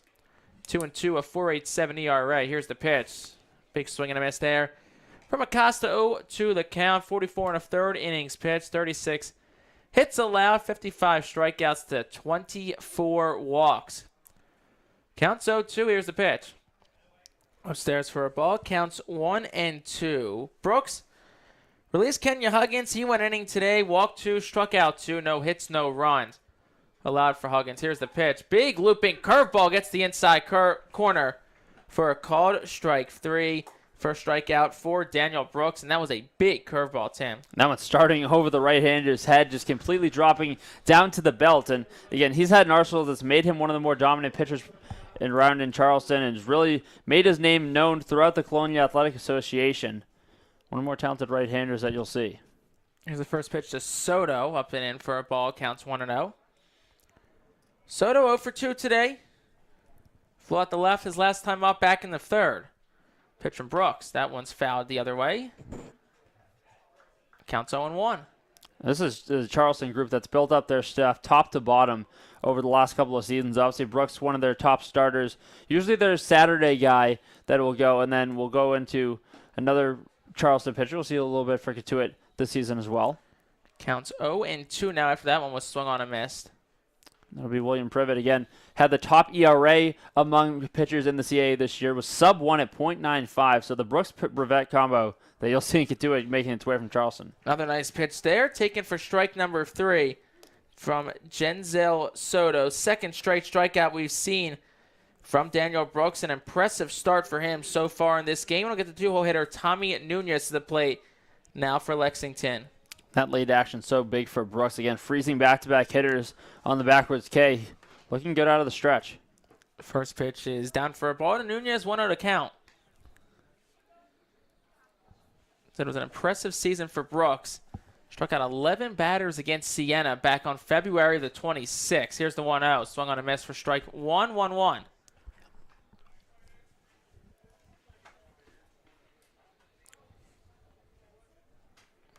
One, 2 outs here in the top of the 6th. Base is empty. Here's the pitch. That one's fouled back over our press box. Counts 1 and 2 now to Tommy Nunez. Nunez 0 for 2 today. Couple of ground balls to second base. Second baseman Pauly playing him a bit towards the second base bag. 1-2. Curveball taken for strike number 3, and Daniel Brooks has struck out the side. Here in the 6th inning, no runs, no hits, nobody left on base. We'll head to the bottom of the 6th. 1-1 the score on the Kettleers Broadcast Network. And now we will send it down to our sideline reporter, Jenna Meyer. Hey Kettleers fans, we are so excited to welcome you back to Lowell Park for the 75th season of Kettleers baseball. We want to highlight your memories from around the park throughout this season, so make sure to send them in to kettleersbroadcastbooth@gmail.com. We can't wait to see you soon, and go Kettleers. Back to you, Tim and Jake. Thank you very much, Jenna. So as we said, we are through 5.5. We'll head towards the bottom of the 6th inning. Be right back after this. The Kettleers looking to break through here on the Kettleers Broadcast Network.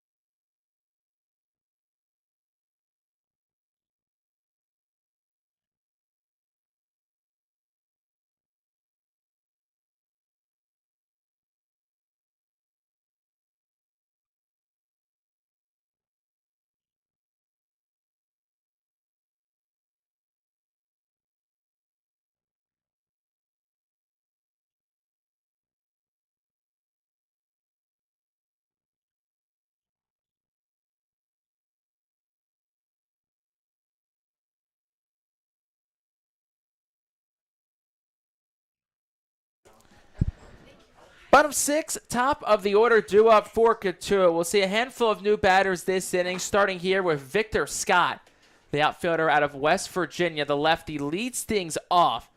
First pitch in there upstairs for a ball. Count is 1-0 with Gil Martin still on the mound here for Lexington. Victor Scott, as we said, leads things off. He'll go into center field. When Cotuit goes back into the field, takes that one for a ball. 2-0 the count.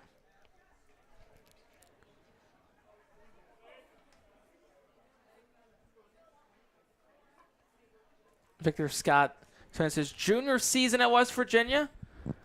5'11", 190. Here's the pitch. Outside for a ball. Counts 3-0 to Scott. And there are plenty of players coming to the Cape this season that have had their highlight reel moments throughout their spring season. Well, for Scott, he's done a little bit of it all throughout the course of this season. Stolen home, robbed a home run, hit a grand slam. Some players don't even do that all in their lifetime. He did it all in one spring season at West Virginia. And we'll see him on base here as he works a leadoff walk. Victor Scott, somebody stole 38 bags this season, stole 37 bags last summer with Fond du Lac of the Northwoods League. So it's the type of player that Mike Roberts likes, guys that when they get on base, they are a threat to steal. And we'll have another new batter up here. It's Auden Mathis from Richmond. He'll go in the right field. He's batting for Carter Trice here in the bottom of the 6th inning. Gil Martin working from the stretch, comes set. Scott a big lead off first, and Gil Martin steps off. Yeah, I think under 2 pitches, he's getting the steal sign here. Oh, 100%. Look for him, really. Again, you're seeing all sorts of speed guys, too. You're seeing the big Victor Scott, obviously upwards around 40 bases. There he goes. There he goes. First pitch in there for a strike to Mathis, and Scott is in there by a good 3-4 steps. That wasn't even close. The throw wasn't on line, but even if it was, there was no chance of getting Victor Scott there. So Kettleers got a guy in scoring position now. No outs here, bottom 6. 1-1 the score. Auden Mathis, the two-way player from Richmond, does it on the mound, does it at the plate, and in the field as well. Counts 0-1. No outs here in the 6th. Gil Martin checks back at Scott. Here's the pitch. That one's fouled back off the netting in front of us. Count is 0-2 now to Mathis. No, I know back when we were at school. Tell me a little bit of when you're doing games at Penn State. Are you in the press box or are you above? What's the setup usually when you're at school? We're in the press box. I have a really nice setup there at Medler Field at Lowell Park, working with whether it's a campus radio station or with the ESPN radio broadcast for Penn State. The 0-2. Scott goes again. That one's dropped by the catcher, Athanasiadis, and Scott will be in the third base standing up. What's your setup like, Tim? Counts 1-2. So we'll bounce back and forth. Again, the windy days we're in the press box at University Field, but usually we're up top. So every once in a while we'll have a foul ball opportunity. You got to get a little more loop on it, but we've lost a lot to the parking lot. But it's, still stay right up there regardless. 1-2 is grounded foul to the right side.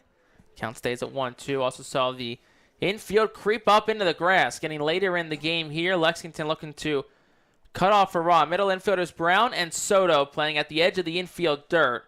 Corners playing about even with the bag. We'll see the third baseman Tiseno work his way into the infield grass. 1-2, no outs, bottom 6. Runner on third for Mathis. Here's the pitch. That one's grounded towards second. Fielded by the second baseman Brown. Holcomb home. Throw to the plate is in time. Athanasiadis gets the tag down. A great throw by Brown. Was a little high, but Athanasiadis gets it down. So it's a fielder's choice as Mathis will reach first base for the first out here in the 6th. But as we said it, Robert, Scott, they're aggressive. They were going on the swing. And again, the contact play on, and if there's any time to do it, how about the guy that had a little under 40 stolen bases this year, and Scott has plenty of dangerous speed at third. And again, it's going to take a perfect throw and a perfect gather from Brown on that chopper. He did exactly that, and it took a perfect play that he delivered to cut down the runner at the plate. Grant Pauly up for the third time today.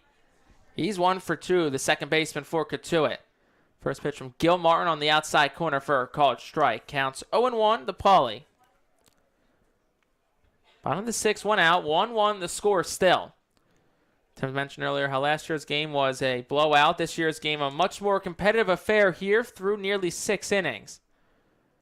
Here's the pitch. That one's lined the other way. It will drop in left field, a base hit. Making a big turn around second is Mathis. Hold up there. It's a 1-out single for Graham Pauly, and it's Cotuit's first hit since way back in the 1st inning. Just its 2nd hit today.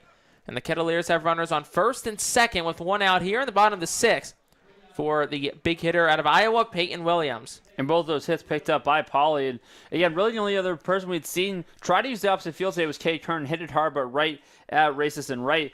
Really good job by Pauly staying away on that pitch on the outer half, just taking it to where it's pitched, and still make some solid contact to drop it in for his 2nd hit of the day and the team's 2nd hit of the day. Gil Martin checks back at second, comes home with the pitch. Well, an off-speed one. Slider at 75, down in the dirt. Counts 1-0 to Peyton Williams. Williams struck out his last time up back in the 4th. He reached via the walk his first time up back in the 1st. Hit .335 this season. Playing for the Hawkeyes out in Iowa City. Here's the 1-0.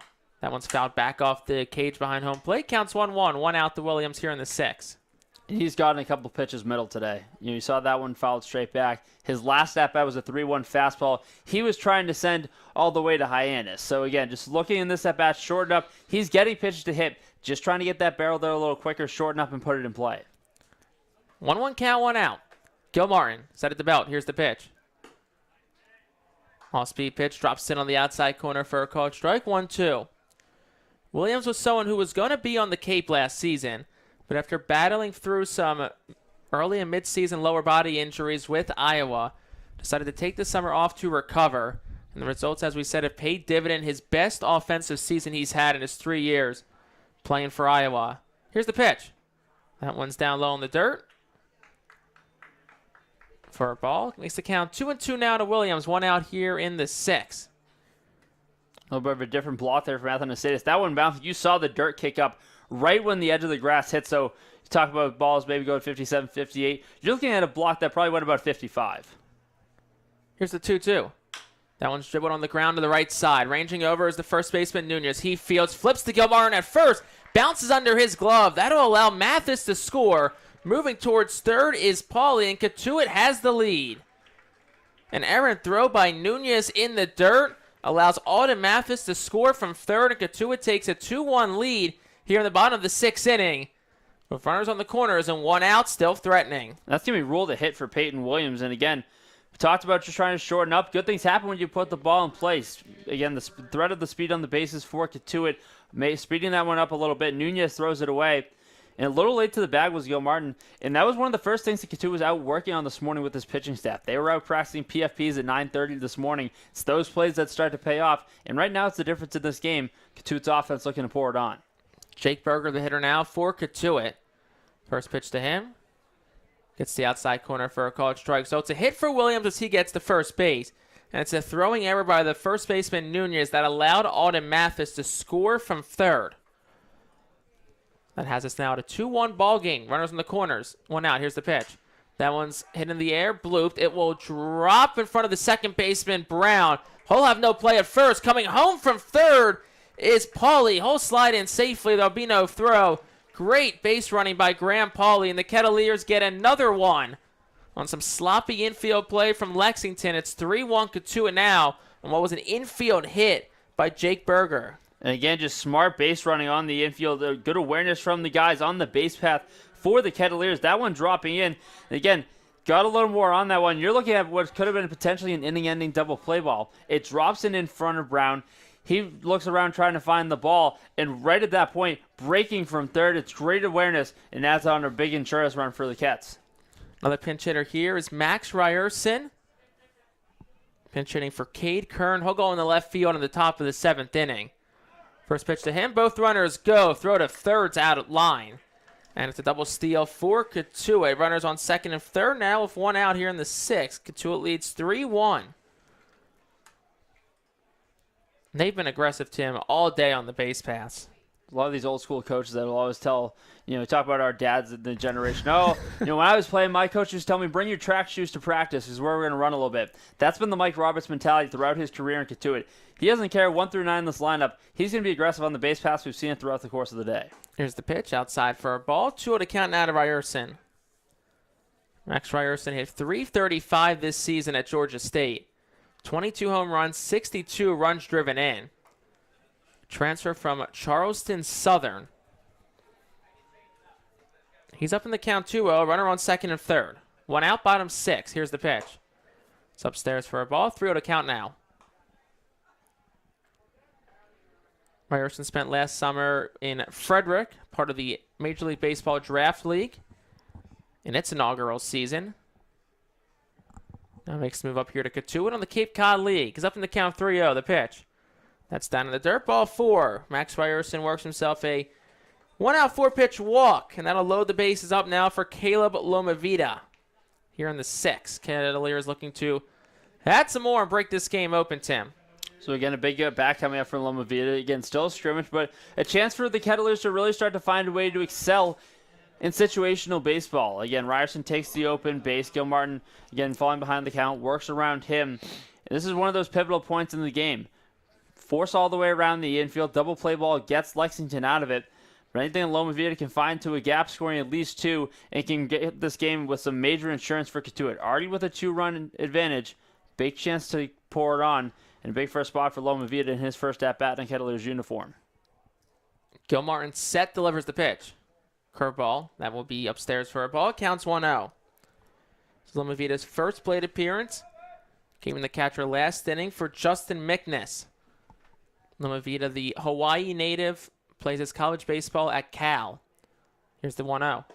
Outside for a ball. 2-0 to count now to Lomavita.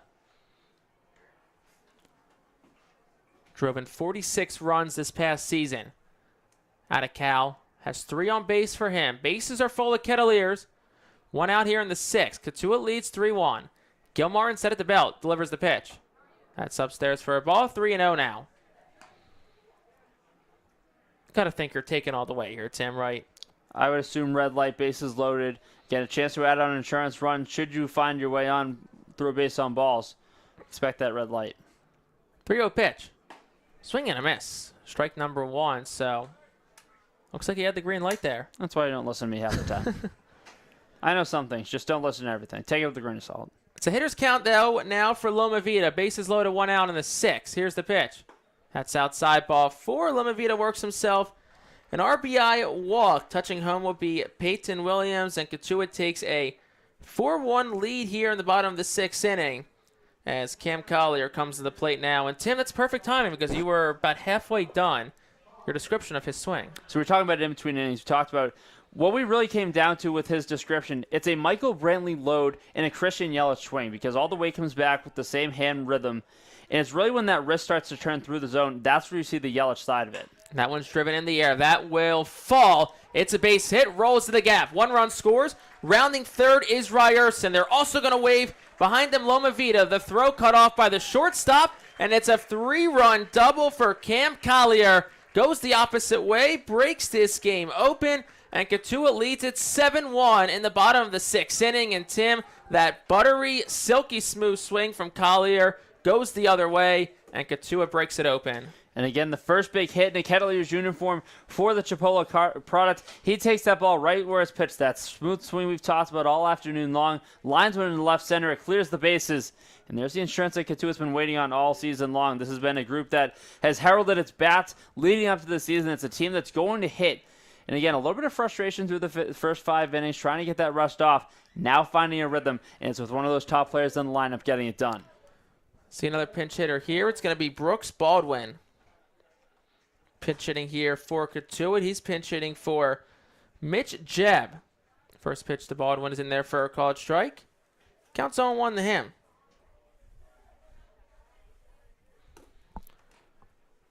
Baldwin, another returner. Hit .239 last summer for Cotuit. From UNC Wilmington. Here's the 0-1. Runner goes. That's inside. The catcher, Athanasiadis, will not have a throw to third. Brooks Baldwin, the 9th Kettleer to come to the plate this inning. Just one out here in the 6th. 7-1 the score. Runner on third is Cam Collier as he just swiped third base. But every Kettleer has reached base that have come to the plate in the inning. The lone out was Victor Scott, who waits on deck, thrown out at home. Here's the pitch. That one's driven out towards left field. Alfredo goes over his head, rolls all the way to the wall. Scoring easily will be Cam Collier in the second base. Standing up with the double is Brooks Baldwin. So he has his Cotuit homecoming started well with a nice double against the left field wall. And Cotuit leads 8-1 now over Lexington here in the 6th. And the Kettleers have batted around. And breaking one of the cardinal rules of outfielding, it's always what you're taught from a young age. First step back, then come in. Instead, he came in first step, started to tail away and get back over his head. That ball picking up off the bat. It scores Collier, and now this Kettleers offense starting to roll a little bit. It looks like we are going to get a new pitcher here for Lexington. So while he warms up, we'll step aside. Kettleers so far this inning with 7 runs, looking to add more. Be right back here in the bottom of the 6th on the Kettleers Broadcast Network.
New pitcher for Lexington here in the bottom of the sixth still. Just one out. Runner on second base. It's Steve Bangs. First pitch goes right through the wickets of the catcher. And taking an easy 90 feet there will be Brooks Baldwin, who is on third base now. One out still to Victor Scott. Scott got this whole thing rolling to lead off this sixth inning. He walked, stole a couple of bags. He was thrown out at home, but has started this huge 7-run rally of an inning. Has a chance to drive in another run here if Brooks Baldwin on third. Here's the pitch. Swung on a miss. Strike number 1 to Victor Scott. Again, he's seen the run parade that's been this inning. Again, thrown out on a tough play at the plate. He's got another chance back up and saying, hey, I want to get back on base. I want to steal some more bases, and I'm going to join the run party as well if he can find his way on. Cotuit has batted around in the inning. Scott, the 10th batter, swings over that for strike number 2. 2-2 the count. Scott, the outfielder out of West Virginia, hails from Powder Springs, Georgia. Hit .278 this past season, drove in 47 RBI. Here's the pitch. That one's hit in the air out towards center field. Johnson backing up, still going back at the track, at the wall. One hops the fence. Scoring from third is Baldwin. Scott's around second. He's heading to third. Here's the throw to third. It's 9 at time. It's an RBI triple for Victor Scott. And Cotuit gets another. It's 9-1 here in the sixth, and the hits and the runs just keep pouring on.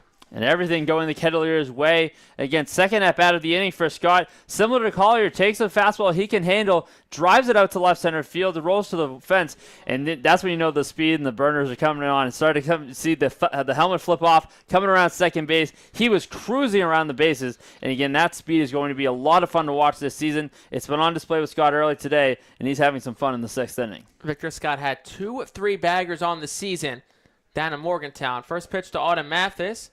In there for a called strike. 0-1 the count.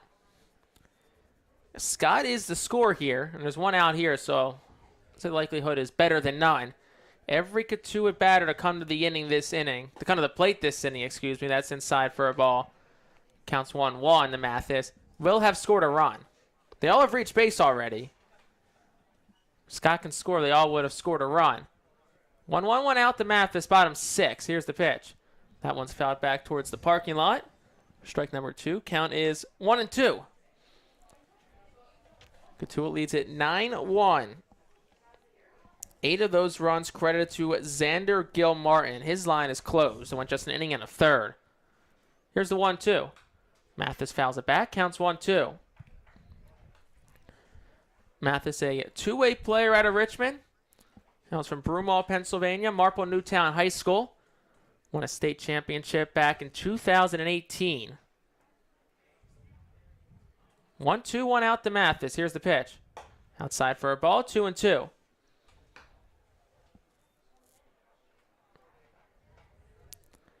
Mathis hit .344 this season at Richmond. 10 long balls, 59 runs driven in. He's got Scott on third. Swings and misses through that one. And finally, the second out of the inning for Lexington. The first strikeout today for Steve Bangs. That'll bring Graham Pauly to the plate here. Bottom 6, 2 outs. 9-1 the score. Cotuit leads. Runner on third and Victor Scott. It looked like the changeup that time to Mathis. Looked like Bangs getting in front of that one, turning it over, tailing away from the lefty on the outer half of the plate, and pulls the string to record the strikeout. 2 outs now for Graham Pauly. First pitch is roped into right field. It's a base hit. Scott will score. Kettleers lead 10-1. Holding up at first is Pauly. Takes a first pitch fastball into right field for an RBI single. 10-1 Cotuit here in the sixth on Pauly's second hit of the inning, third hit of the day. He's 3 for 4 now. You know, remember when we were talking on Pauly's last time up that it was Cotuit's first hit in a while, and now it seems so long ago. It's been a 9-run inning for Cotuit. And even through the big inning for the Kettleers, you got to think the most impressive performance has been that of Pauly. 3 hits, using all fields as well, going opposite last time, and then this time getting the barrel there quickly. Great hip rotation, and drives that one to right field. First pitch to Williams, in there for a called strike. Counts 0-1 to him. And we've seen a lot of pretty swings in this inning, and that's certainly been a big part of this big run inning, crooked number. But you look at that swing. There was a fastball up, working through his swinging a little bit. Again, took that oppo. And again, just really how quick his hands got to the ball, how quick he was able to rotate his core through. It's a really pretty lefty swing for his third hit of the day. Pitch to Williams, dribbled back towards the middle. It is over the glove of the second baseman Brown. Into center field for a base hit. Johnson bobbles it in center. Going towards third is Paulie. He'll be in there safely. Trailing him the second is Williams. It is a single for Williams. Advances the second on an error. And Cotuit has runners on second and third now with 2 outs for Jake Berger. They lead 10-1 here in the 6th. Good awareness by both base runners again. Taking the turnaround second was Paulie. Saw the bobble, had his head turned towards center field to keep an eye on that. Immediately takes the turn and goes to third. And then when the left side of the infield with that attention shifting over to third, it's a great adjustment by Williams, seeing that there's no one at second. He cruises right up and now 2 runners in scoring position. First pitch to Berger outside for a ball. Counts 1-0 to him. Cotuit 9 runs so far in this inning on 8 hits. Just pouring it on here in the bottom of the 6th inning against Lexington. Here's the pitch. That one's fouled back the other way. Again, there's some close spots to the field in this Lowell Park parking lot, so I think it's days like today where you might be a little more comfortable that we're parking a little farther back. It's a strategic thing. When you come to Lowell Park, you have to make sure you park out of foul ball territory, as that one is crushed foul down the right field line for strike number 2 to Jake Berger. Berger's 1 for 3. A couple strikeouts, singled and scored. Last time up back in the 6th. It's got 2 on for him. Here's the pitch. That one's hit on the ground, sharply to short. Soto eats it up, throws to first in time. And that will finally retire the side for Cotuit. 9 runs on 8 hits. Have the Kettleers up 10-1, 2/3 of the way home. We're back for the top of the 7th right after this on the Kettleers Broadcast Network.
So after a 9-run breakthrough inning for Cotuit in the bottom of the 6th, top of the 7th now, 10-1 the score. Kettleers lead over Lexington 10-1. Jake Starr, Tim Crowley, thanks for joining us here for the first of 2 scrimmages on the Kettleers Broadcast Network, being played today and tomorrow before next Sunday's season opener at Chatham. New pitcher on the mound for Cotuit. It's Jackson Kelly, the junior righty out of Mercer University, 6 foot 185.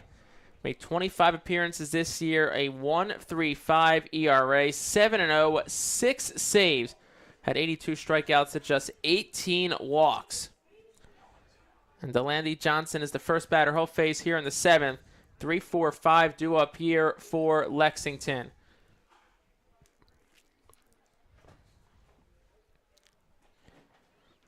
Kelly, 6th pitcher Cotuit has had on the mound today. Has a couple more scheduled to pitch throughout the rest of this game as well. Here's the first pitch from the sidearm pitcher. Misses inside for a ball, 1-0. Again, this is the Kettleers team when roster building throughout the winter. There's always one or two subbies in submarine pitchers that you'll see throughout the team. Kelly, the first one we get to see this year. 1-0 was fanned over and missed by Johnson. Counts 1-1. Johnson 0 for 2 so far today. Flew out the left his last time up. 1-1 the count, no outs, top 7. Bases are empty. Cotuit leads 10-1 over Lexington. Here's the 1-1. It's in there for a called strike. 1-2. You'll see him change it up there with a number of arm slots. Again, you'll see him mostly out of that submarine slot, but then comes up top for a little bit of a three-quarter release. He's a master of deception on the mound, likes to use a lot of different pitches, a lot of different arm slots. He's fun to watch, and as a lot as these submariners have been over the last few years in Cotuit, he continues to add to that legacy. And I swear now, maybe it's getting a little more specific on the qualifications to fill that role. Similar to Alaska Avenue last year. Comes in, he's got the submariner, he's got the big mustache, he's got the hair out the back of the hat. Even the physicality part of it now starting to become part of that submarine identity here in Cotuit. Bounces the 1-2, 2-2. Kelly was named the Southern Conference Pitcher of the month of April. Won 3 games that month to a 1.42 ERA in just 19 innings pitched. Here's the pitch. High chopper towards second. Charging is Pauly. Fields throws on the run. It's in time. Out number 1 here in the inning. That'll bring Chris Racis to the plate for Lexington. And again, a tough play for Pauly. Starting on the grass in that left-handed shift. It was a slow chopper. It had to come all the way in. But again, doesn't make a good job not making sure to rush. Takes his time, fires on to first for the first out of the inning, and Kelly gets his first out in the Kettleers uniform. Ray says 0 for 2. A couple of strikeouts so far today. One out here in the top of the 7th inning. First pitch from Kelly. It's hit in the air, out towards right. Mathis and a couple of steps towards the line will make the catch. We're out number 2. A couple quick outs here for Jackson Kelly. Be the 5-0 hitter now. Bennett Ticeno to the plate for Lexington. Ticeno today is 1 for 2. Doubled and scored the only run for Lexington back in the 2nd inning. Up here in the 7th, Lexington, a big hole to dig out of here. 2 outs here in the inning. First pitch from Kelly. That one gets away from the catcher, Caleb Lomavita. Counts 1-0.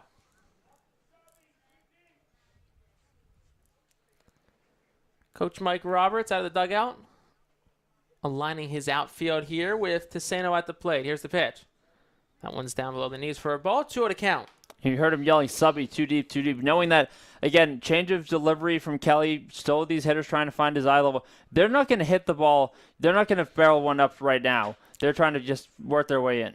Right to second base. Pauly's got it. Throws the first in time, and the side is retired. 3 up, 3 down. Again goes Lexington. We'll head to the bottom of the 7th. 10-1 the score. Cotuit leads here on the Kettleers Broadcast Network.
Bottom of the 7th inning, Cotuit looking to build off a 9-run 6th inning as Max Ryerson leads things off 6-7-8.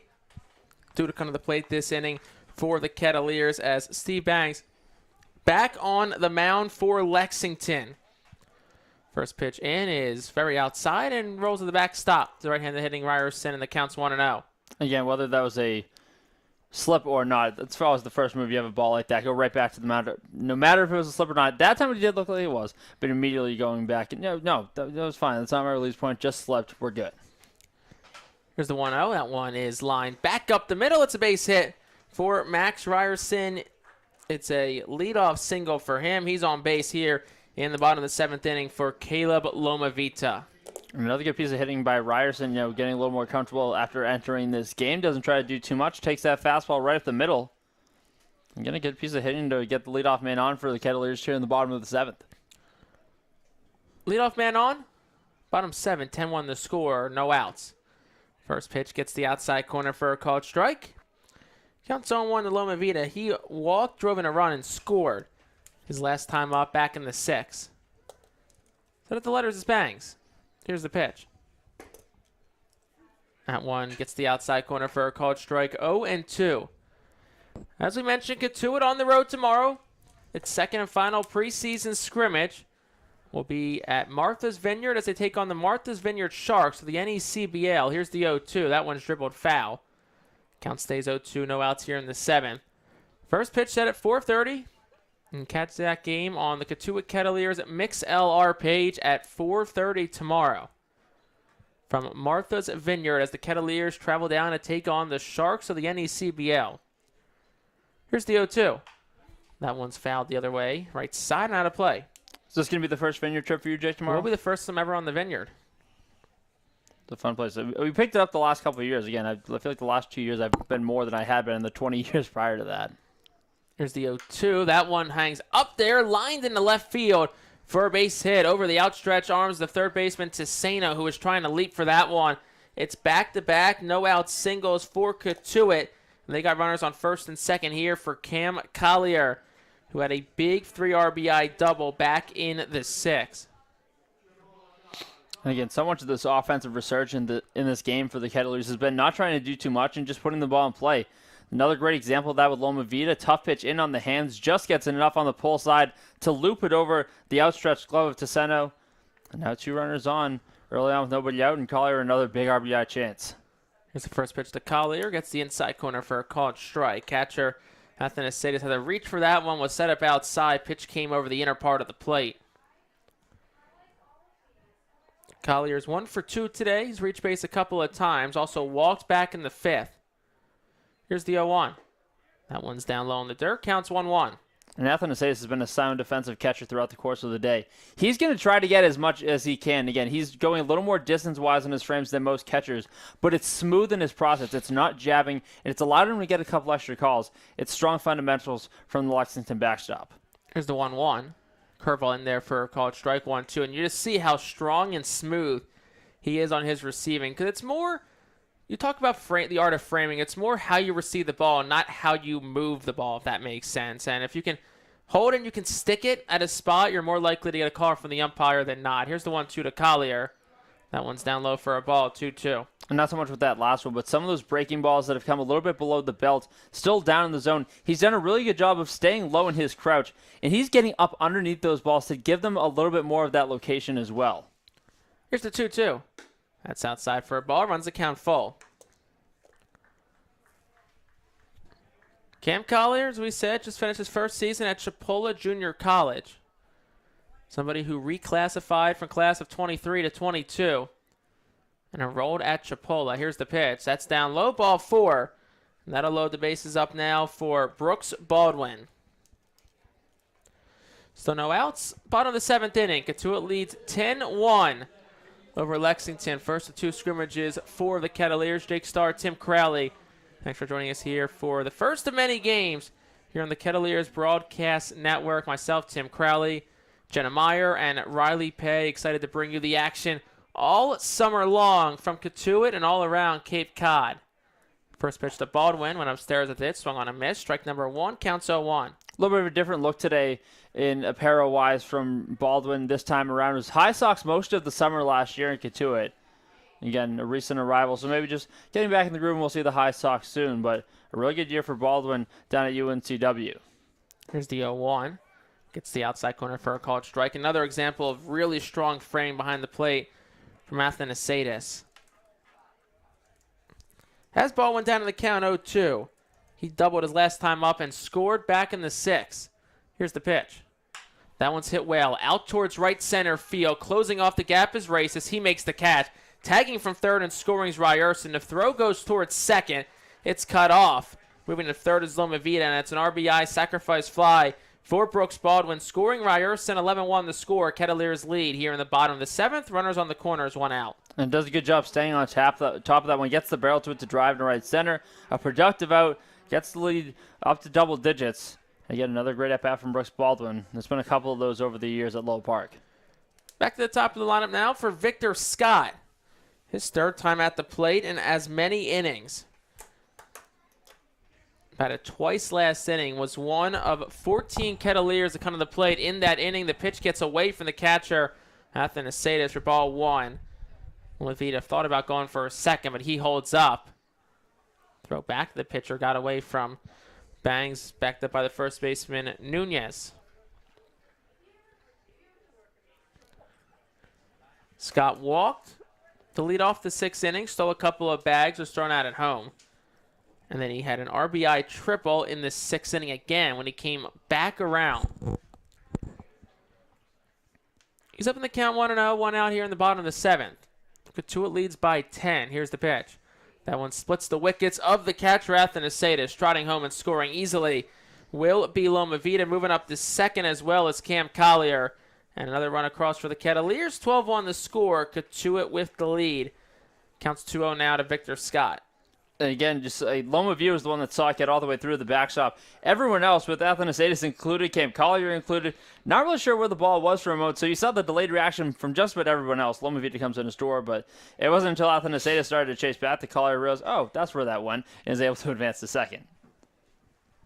Runner in scoring position, Cam Collier. 1 out here in the 7th. Here's the pitch. Scott takes it for ball 3. Nice block by the catcher, Athanasiadis. Counts 3-0 now. 1 out to Victor Scott, the outfielder out of West Virginia.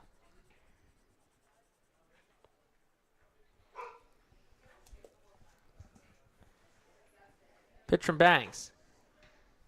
Gets the outside corner for a called strike. 3-1. Another sign of baseball back at Lowell Park. You can hear the barks of all the dogs around at the park today. A familiar sight around the park throughout the course of the summer. 3-1, 1 out. Here's the pitch. That one's hit in the air towards center. Johnson has a beat on it. Backtracks a couple of steps. He'll make the catch. Runner from 2nd, and Collier will tag. The throw will hit the cutoff man. And there'll be no play at 3rd, so 2nd out of the inning, but it's a productive out at that as Collier makes his way to 3rd for Auden Mathis. And it's just nice to see, not a huge crowd today, but a nice crowd here, especially behind the Kettleers dugout on the 3rd base side. Just seeing fans back here at Lowell Park for the first time in about 10 months. And obviously June 14th, still 9 days away, but eagerly awaiting Cotuit's home opener on Tuesday, June 14th. First pitch down there for a ball. Counts 1-0 now to Auden Mathis. And matchup on opening day, the home opener that I know so many fans are excited about, opening up against Bourne, a rematch of the Western Finals last year that went the distance in that 3-game series. It was the Bourne Braves that eventually advanced to the Cape League Championship Series. So a lot looking to ride on that one at Lowell Park on Tuesday. Mathis swings and misses at that one. Counts 1-1. Before that, Cotuit opens up on Sunday at Chatham. That game's at 7 o'clock before Monday, June 13th, going over to Falmouth for a 6 o'clock first pitch. And there for a called strike, 1-2. So a couple of great games to start off the season. Obviously, you can listen to both of those games on the Kettleers Broadcast Network before the home opener on next Tuesday. Here's the pitch to Mathis. That one misses just outside for a ball. 2-2 the count, 2 outs to Auden Mathis. Runner on 3rd, it's Cam Collier. Cotuit's already scratched 2 across here in the frame to take a 12-1 lead. Here's the 2-2.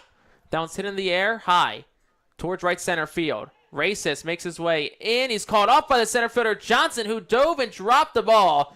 Collier was off with 2 outs. He'll score. And in the second base is Mathis. We'll see what they roll it. Looks like they're going to roll it a hit, as that was not a routine play. Off the glove of Johnson. And Cam Collier will score, so it's 13-1. Cotuit leads now for Graham Pauly. Actually, it looks like we're going to get a pinch hitter for Pauly.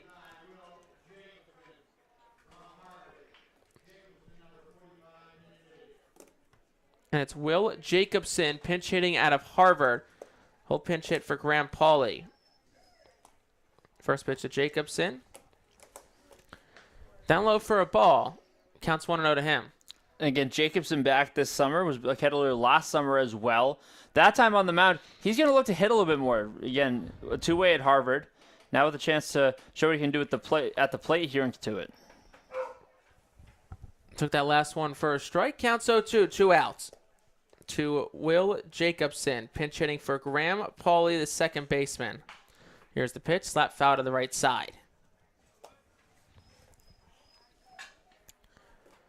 Count still 0-2, 2 outs to Jacobson. From San Francisco, California, hit .327 this past season at Harvard. 3 home runs, 19 runs driven in. Autumn Mathis leads off second base. Here's the 0-2. That one's hit softly on the ground towards first. Scooped up by Nunez. He'll trot to the bag, touch it himself, and the inning is over. 3 runs for Cotuit on 3 hits. They do strand 1. We're through 7. We'll head to the 8th. 13-1 the score. Tim Crowley with play-by-play next here on the Kettleers Broadcast Network.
Top 8 from Lowell Park. Kettleers with a 13-1 lead. Offense really getting going the last few innings. 12 runs, put up over the last couple of frames. Tim Crowley back with Jake Starr. A new arm on the mound for the Kettleers will be William Privet out of Charleston. So we saw the starter half of that Charleston strong group with Daniel Brooks earlier. Now we get to see the relief half in Privet, and what a season he had down in the CAA. Led the conference in both ERA with a .95 mark, and also was among the top of CAA relievers in strikeouts as well in 2022. His 0-1 home, breaking ball misses inside, count evens at 1, but certainly looking to continue that status. A fantastic year in relief. Look to develop one of the top relievers on the Cape this summer. From the stretch, the 1-1 home. Popped to the right side in the shallow right field. Mathis is under it, takes a few steps in, and he makes the catch route number 1. 8th batter retired by this Cotuit pitching staff. They've really settled into their own here these last couple of innings, especially Daniel Brooks and Jackson Kelly. Tossed a couple of 1, 2, 3 innings for Cotuit. As we're here now in the top of the 8th inning, just 5 outs. Presumably playing 9 innings today. I know they played 10 last year in this scrimmage, but just 5 more outs depending on how much longer this game goes. First pitch misses down and in for ball 1. So, Jake, now a little time off on your play-by-play break. A little more time that we get to know you here in Cotuit. So I know we had the country music playing a little bit earlier as that fastball finds the inside corner for strike 1. Heard it earlier. We do have what I believe is going to be our first carpool opportunity tomorrow. What am I going to be hearing if Jake has aux? It's going to be country music. Any specific artists? Really a variety. I mean, I like to listen to the Sirius XM country music mix there. I don't know if the Cape has a country music specific station yet. I have not researched that quite yet. I believe they do. But once I find what station that is, that'll probably be off and on in the car as well. Privet's 2-1 home. Big 12-6 breaking ball drops in. Count goes to 2-2. My radio is usually country music or Phillies games. Okay. Remind me who's doing radio for them nowadays? I know Tom McCarthy's still doing TV. It's Scott Fransky. Okay. Swung on and missed. Back to the fastball goes Privet. Another strikeout in the books for this Kettleers pitching staff. There's 2 down. Scott Fransky, in my opinion, one of the best radio guys in the business. Someone I really look up to as a radio play-by-play broadcaster, and he's someone he's done the Phillies. It's like 15, 16 years now as well. And it's all 4 Philly teams the fan of, right? Phillies, Eagles, Flyers. Yep. Unfortunately. Sixers.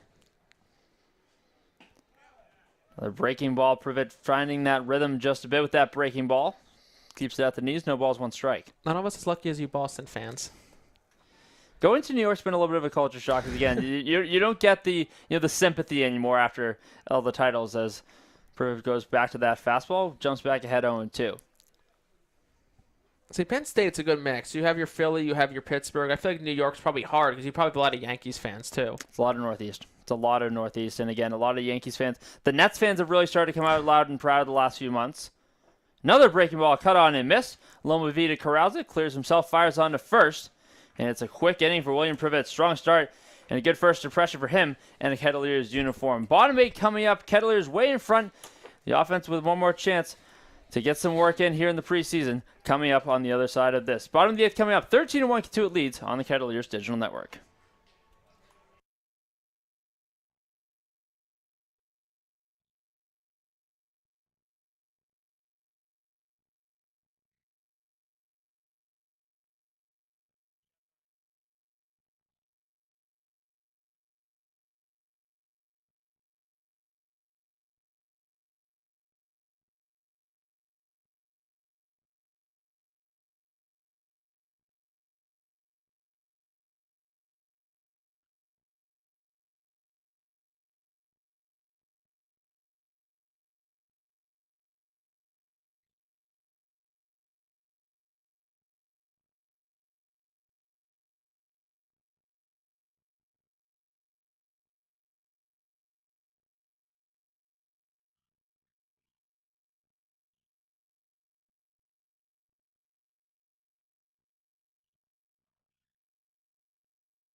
Bench continues to open up for the Kettleers in the bottom of the 8th inning.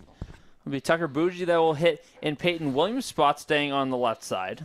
13-1 lead for the Kettleers. His first pitch low to him for ball 1. Coming in by the way of Cal Berkeley. Replaces Peyton Williams in this game after a afternoon where he reached base 3 times. 2 walks, a single, and a strikeout looking as Bougie strings through that one to even the count at 1. So, Jake, we were talking in between innings that this might be a little bit of a tougher summer than we thought. A little more Big Ten representation, but not for your Penn State and Nittany Lions. A little more about the Ohio State Buckeyes. As Bougie takes one off the outer edge, 2 balls, 1 strike. We have a couple of Buckeye fans sitting here in the booth. I mean, look, it's been a very one-sided rivalry these last long time. I'll be honest. Penn State's won 1 time in the last 10 years, 2016, on, I hate to say it, a bit of, a fluky game, blocked field goal kick. I mean, it's what turned the program around, but, that's the one win they've had. 2-2 home after a breaking ball. Goes back to the breaking ball, but can't spot it on the outer half. Count goes to 3-2. Now, remind me, and I could be wrong, and I apologize to all the Penn Staters if I am wrong. I believe that's the whiteout game this year. Is it Ohio State at home? It is not Ohio State, actually. It was a bit of a, as it counts, looks like he walks there. But there was a lot, I don't want to say controversy, but a lot of talk because Fox apparently owns the rights to the Penn State-Ohio State game. Okay. And Fox's premier slot is the big noon, and nobody wants the whiteout to be at noon. And Fair. Minnesota, the week before, was announced to be a 7:30 kickoff. So they actually, bit of a change of pace because it's been either Michigan, Ohio State, or this past year it was Auburn. They go Minnesota for the whiteout because they know it's guaranteed to be a night game. First pitch breaking ball to Jake Berger, up and away, ball 1. And for Ohio State, they actually did the stripe out. The stripe out's another tradition Penn State does where every other state alternate blue and white for sections. I think it's one of the coolest looking aesthetics in college sports. I think it rivals the whiteout for how cool it looks. Berger skies one into center field. Johnson coming into his right. Now settles under and makes the catch for the first out of the inning. So in Pennsylvania this year. In Pennsylvania this year. If nothing else, again, you get that big noon Saturday game. You do have Gus Johnson back on the call. That is true. That is the upside. I know you'll probably be busy that day, either calling that game or somewhere in the stadium, but I will be sitting watching, again, Gus Johnson college football games is tough to beat. Those noon kicks can be brutal. Every game I called this year was a noon kick. So alarm goes off at 6:30, 7 a.m., and got to be up and going. It's life of broadcaster, though, right? You wouldn't want to be doing anything else. Exactly. I called the 9-overtime Illinois game this year. That was truly a time. So I have a story for you that I've never told you this, but you got me in a little bit of trouble that night. I did? First pitch to Max Ryerson, strike 1. So I was working that night. Our school has the flagship rights to the New York Islanders. And we have a rule when we're working those games where you don't say a certain word that starts with O, or else the game could possibly go to that. Well, I was telling someone a story that day because we were talking about that game. We'd been out with friends earlier in the day and, just talking about, oh my gosh, that crazy game, with Penn State. As Ryerson skies one to left field, moving back as the left fielder, looking up at the wall, and this one is gone. Max Ryerson showing off the power at Lowell Park late on this Sunday afternoon. He goes yard to left field. It's a 2-run shot. The first long ball of the year for Cotuit, and it bumps the lead up to 15-1. Oh, man, he gave that one a charge. That was a high fly ball to left field. He had 22 home runs this year at Georgia State, so he's a guy who can hit for power at 6'3", 225, and that was a long shot from him. An impressive swing as well. Fastball up in the zone, and he made Armando Arcosta pay for that one.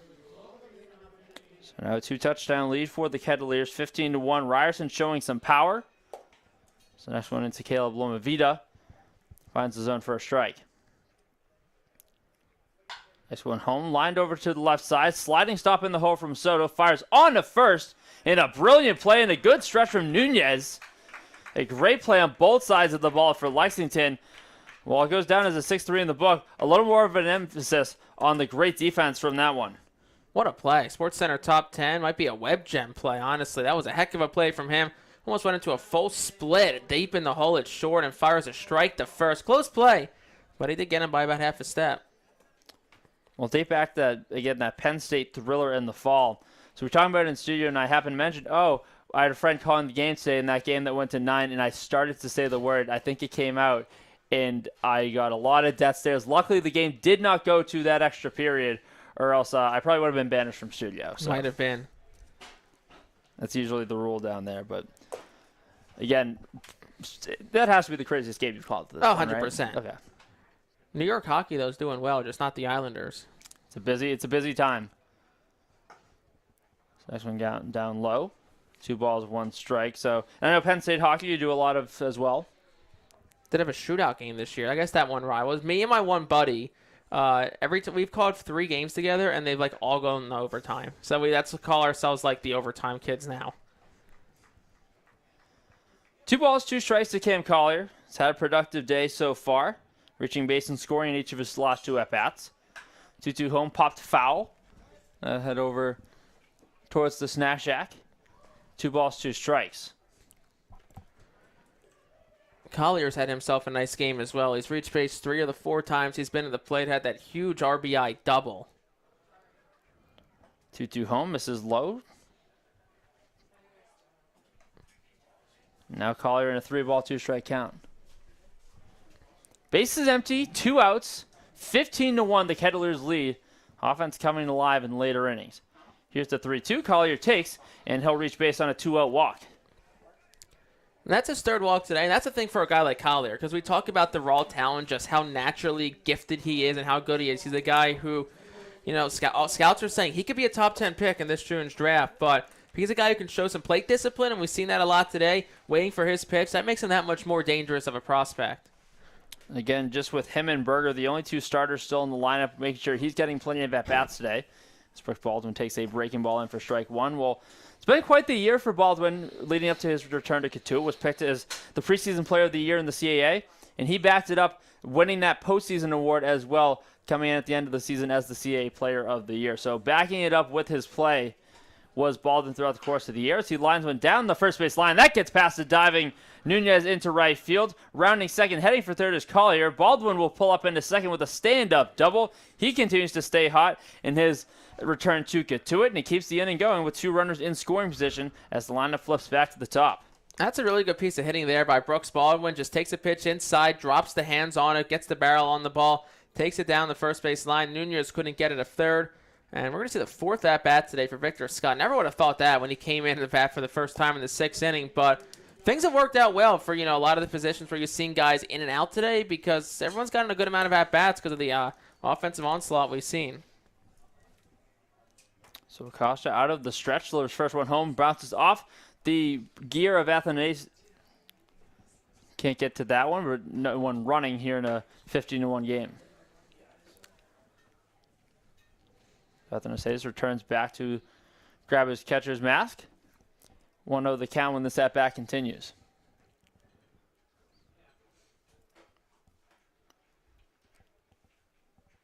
1-0 home. Fastball misses upstairs.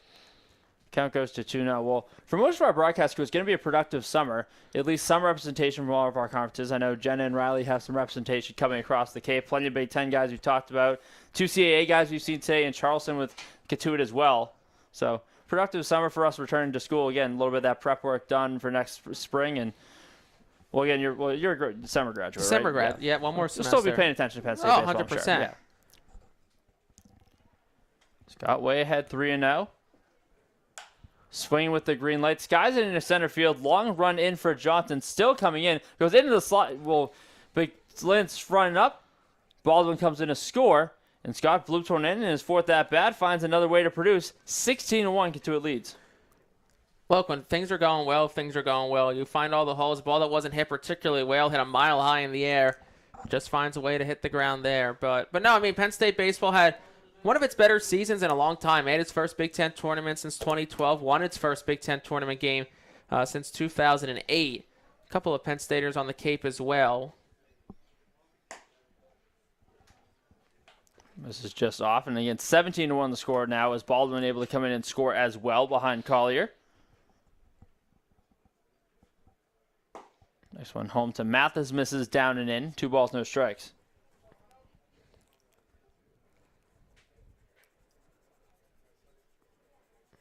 Mathis, another pinch hitter throughout the course of the day, as this one's lined right at the umpire.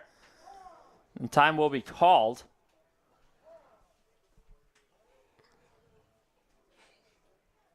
Just hope everything's okay. Gets right up. You see him just waving up. He's good. He's good. I think more of it now, not so much about he's able to brush it off. I think he was just ready to have the glove. That's a routine play for him. Oh, no, he did a good job. He braced himself well. And it is a live ball, so it will be an infield single. So 4th straight hit of the inning for the Kettleers. Puts 2 more runners on. So he'll take his little walk now to the shortstop side.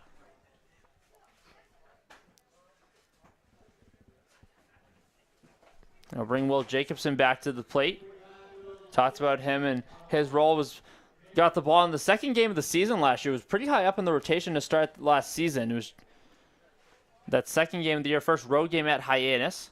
So he takes a breaking ball down and away for ball one. Got the start in that second game of the season. It was a game that Hyannis eventually came back, made some big base running plays in the later innings of that game and handed Cotuit the first loss of the season in general after an opening day win here at Lowell Park over Wareham. So that was Jacobson last year. Now here to hit. He digs in with 2 runners on, 2 outs. 17-1, Cotuit leads. Good start for this offense, particularly in the late innings. Jacobson swings through a breaking ball down low. Looking for something to hit in a 2-0 count, but swings through that. 2 balls, 1 strike.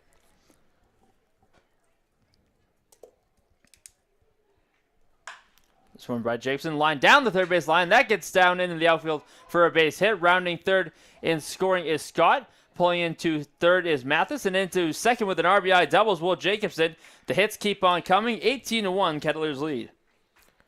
That's the second time today that the Kettleers have batted all the way around in the inning, with the 10th batter coming to the plate here, with Tucker Booty coming to the plate. I guess that's just the theme of the weekend, is all the teams we have to be affiliated with end up having big games. Hofstra, a tough loss to Georgia yesterday, that 24-1 game, and Kettleers are on their way to a similar total right now. Yeah, we got to give a shout out to Hofstra, though, winning the CAA championship, making the NCAA tournament, an impressive season for the Pride on Long Island. I'm sure you got to be happy to see the result of that season. Again, entered the NCAA tournament with 30 wins on the year, 9 of which in walk-off fashion, as that one gets to the backstop, no advancement. But again, a big tip of the cap to head coach Ray Catalanato. Comes in, inherits a new team after making the jump from D2. And again, this was a team that we talked about so much with our sports department at WRHU. It was a team that had so many returning guys. Again, go to the transfer portal, do get a big addition in Brian Morrell, who ends up being a first-team All-CAA. As this one from Bougie, line deep in a right center field. Going back towards the wall, it is gone. A 3-run home run for Tucker Bougie, the second home run in these later innings for the Kettleers. This one demolished to right center field. And the Kettleers play 3 more on this one. And the offense completely clicking 21-1. Oh, man, that ball was crushed. That one, you saw the right fielder races, didn't even really give it much of a look, took a couple steps back towards the wall, and knew that one was way gone into the woods in right center field. And it's another big inning for Cotuit, as the 11th batter comes to the plate here, as they've already scored 8 runs in the frame. 3 touchdowns on the board for Cotuit.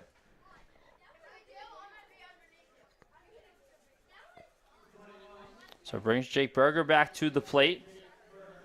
2 out, no one on. And again, 21-1, Kettleers lead in this preseason exhibition. Acosta just looking to get out of this inning. Turn it back to his offense in the top of the 9th, as that one gets to the backstop. 1 ball, no strikes.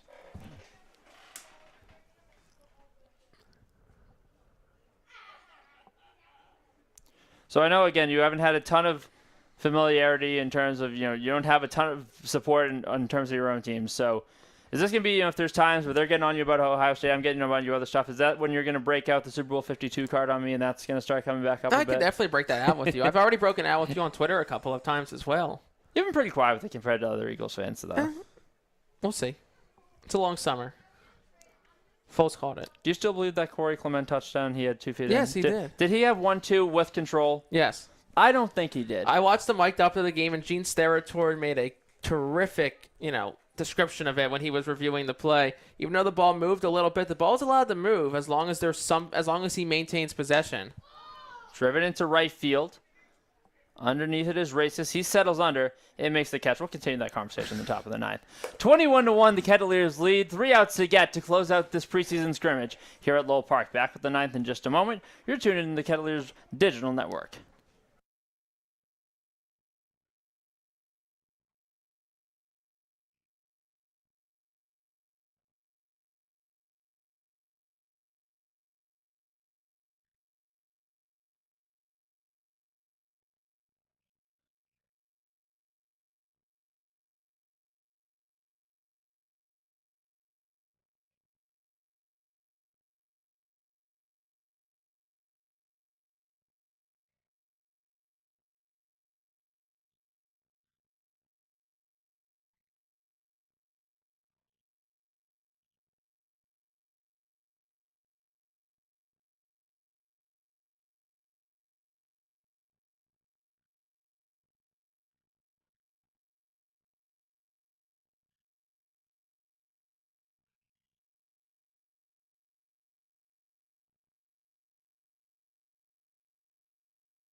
Certainly not a safe situation, but one of the guys fighting for the closer job in TJ Brock. Another stint in Cotuit. He'll get the ball in the 9th inning to get some work for the first time here at Lowell Park in 2022. The flamethrower out of Ohio State.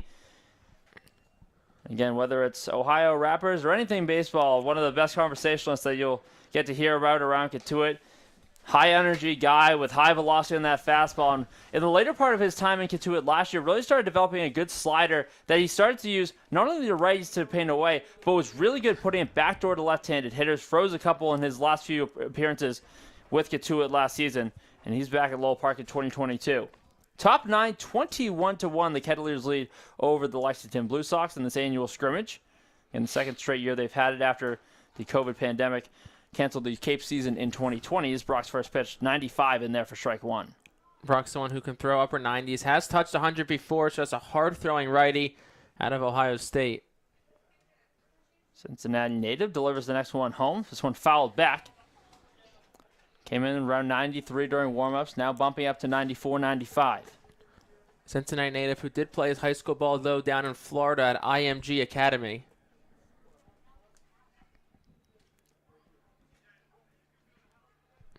Time called. As Felix steps back into the box in an 0-2 count.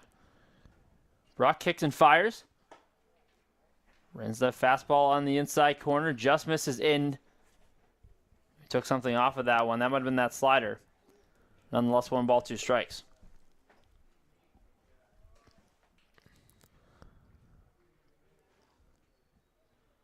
Long peer in, shakes off 2 signs. Now decides on another, but not before Felix steps out.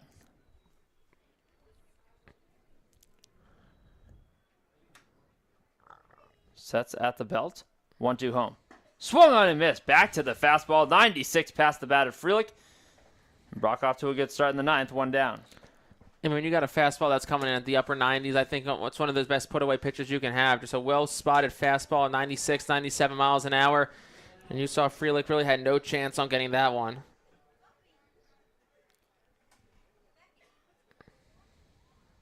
It looks like that brings Soto back to the plate. First pitch home from Brock. Swung on and missed. I think maybe the changeup that time turned it over. It's worth seeing off speed, but 90 miles an hour. Talked about that Huggins slider a little bit, but again, he throws that hard. That changeup for Brock just, again, try to take a little more off each time he throws it. Now back to the fastball. Blows that past the bat 0-2. I have to think he comes back with the fastball here, right? He's got a rhythm for it, right? You know, elevated out of the zones, what he did the first time around. See what he wants to do. Brock's 0-2. Swung on and missed.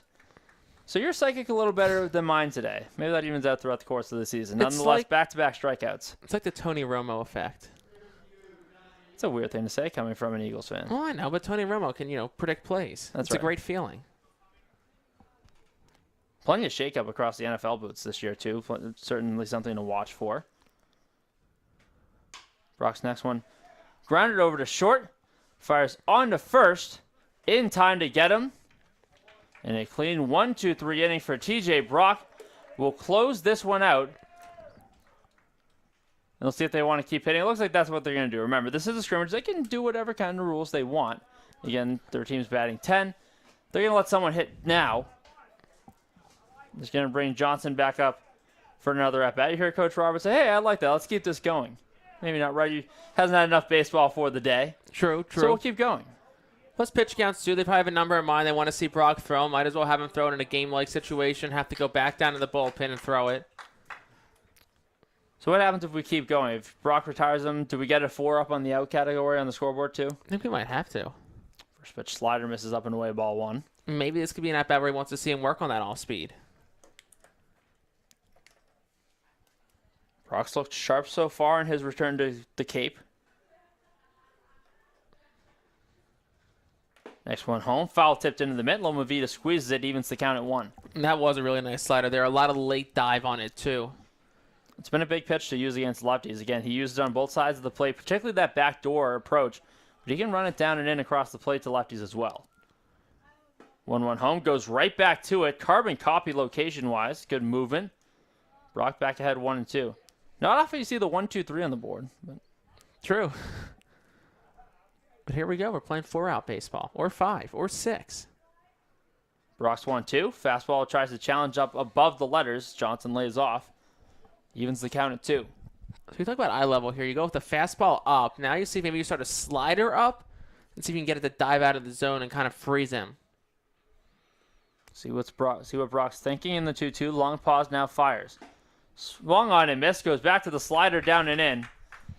And Brandon will play 4-out baseball. That'll do it. So, get to it. A big-time performance here in the preseason preview. First look at the Kettleers, and it's the offense that completely comes to life late in the game. So, again, 1-1 tie throughout the course of this one. And then over the final 3 frames offensively, 20 runs posted by the Kettleers. A huge performance with 9 in the 6th, 3 in the 7th, and 8 in the 8th to take home a 21-1 win in this preseason exhibition. No, really impressive outing today from the Kettleers. I think the pitching staff looked really good. Retired the last 13, or I guess you can technically say 14 now with the extra out there. Batters they facing a lot of things to be happy about today if you're head coach Mike Roberts. Look, obviously it's a scrimmage. There's obviously a week left before you get into that really, difficult Cape League competition, but I think a really strong start for Cotuit today. Have a chance to go play, another really good summer league team in Martha's Vineyard tomorrow. First time going on the road this season, so have to just wait and see what happens, but a really strong start for Cotuit. Got to be happy about it. Great to see these guys both go through the line, giving some handshakes after this game. It's usually a photo op as well, so looking for that after the game. And again, just a great tradition. Back at Lowell Park, the true sign of the start of the season when these two teams meet up here in the village of Cotuit.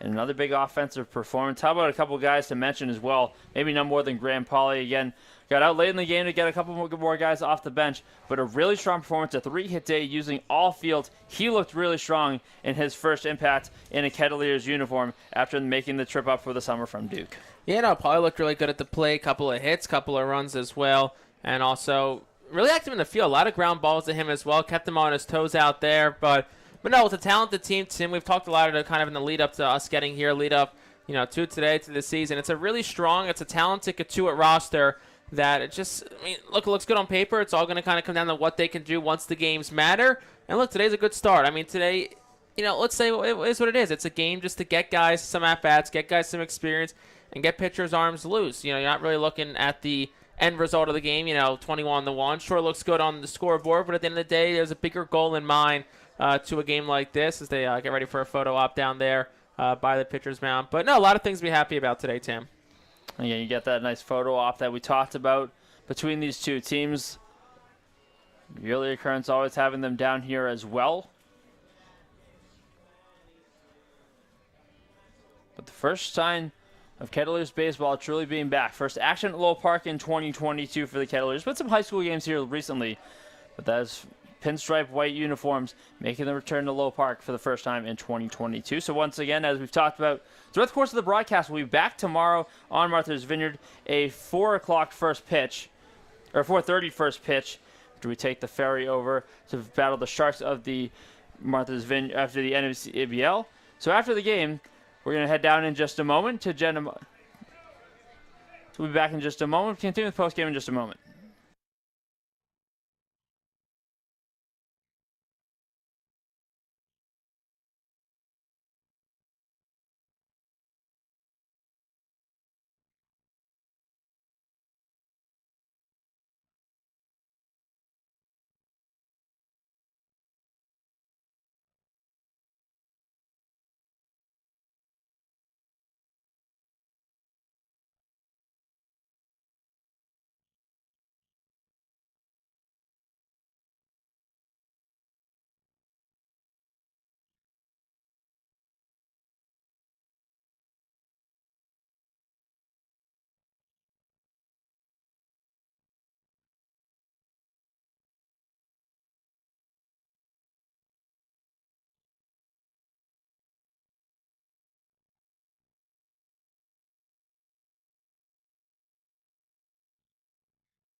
Back post-game after a 21-1 win for the Cotuit Kettleers over the Lexington Blue Sox in this annual preseason scrimmage here at Lowell Park.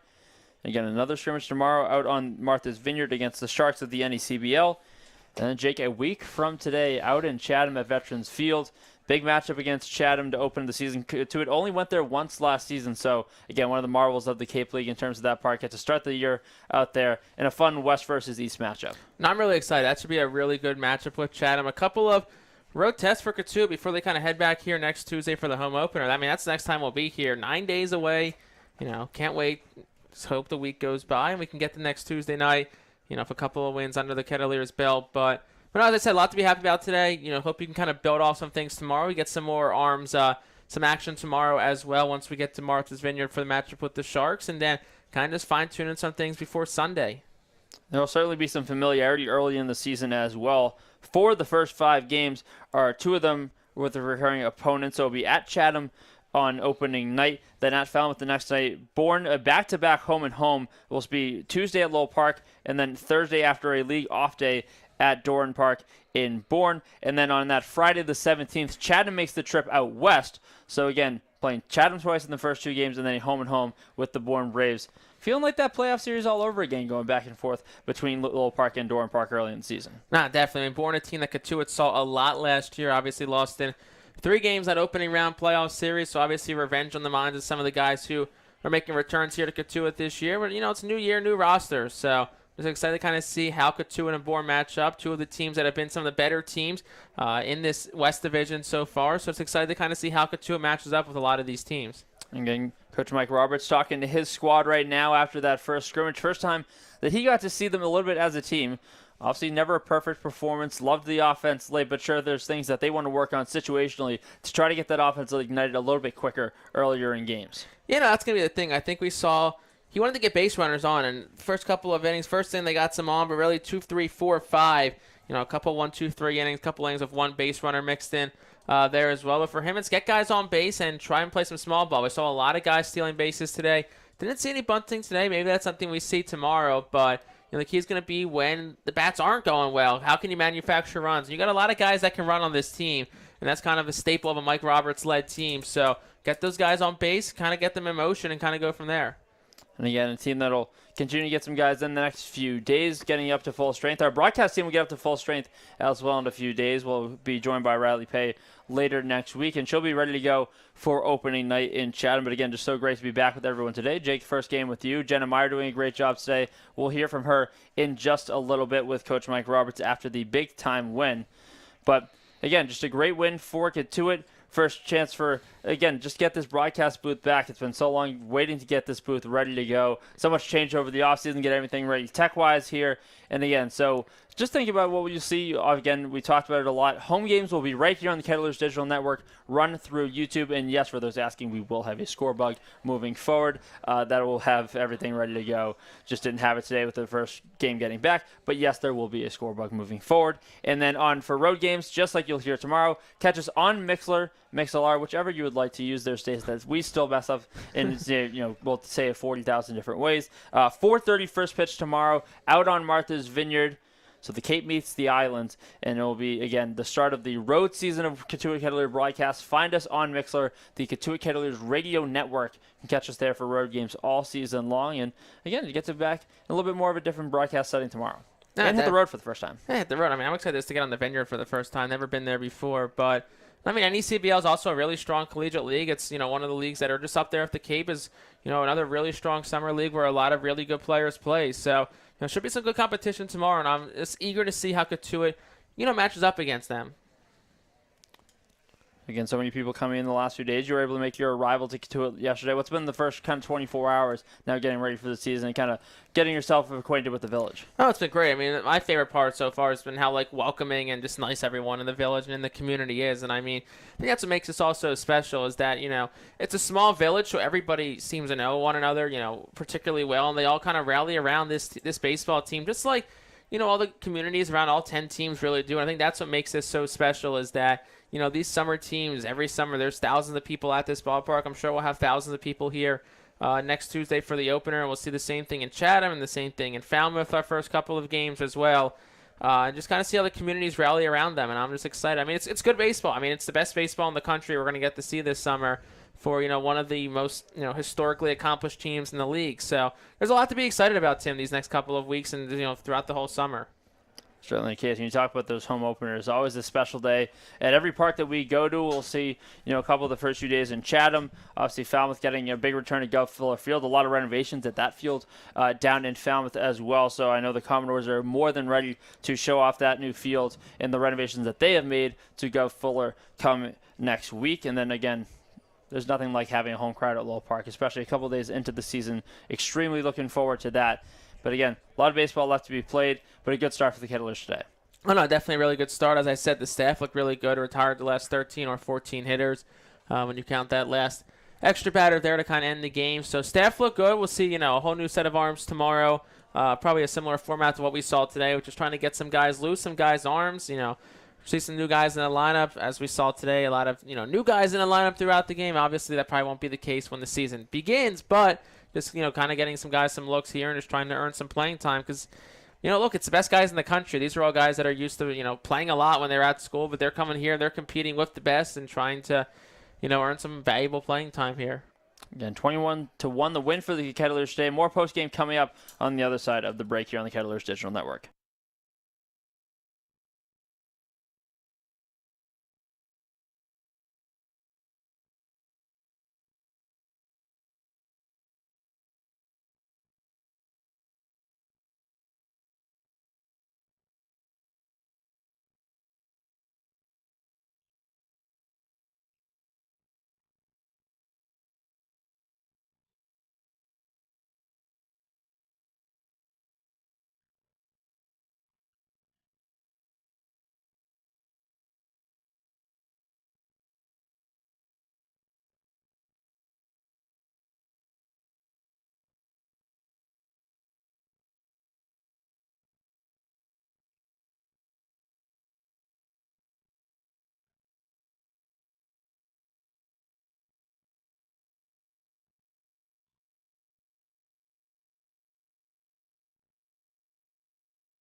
Back in the Kettlers post-game show, Tim Crowley alongside Jake Starr. Again, a 21-1 win for the Kettlers today.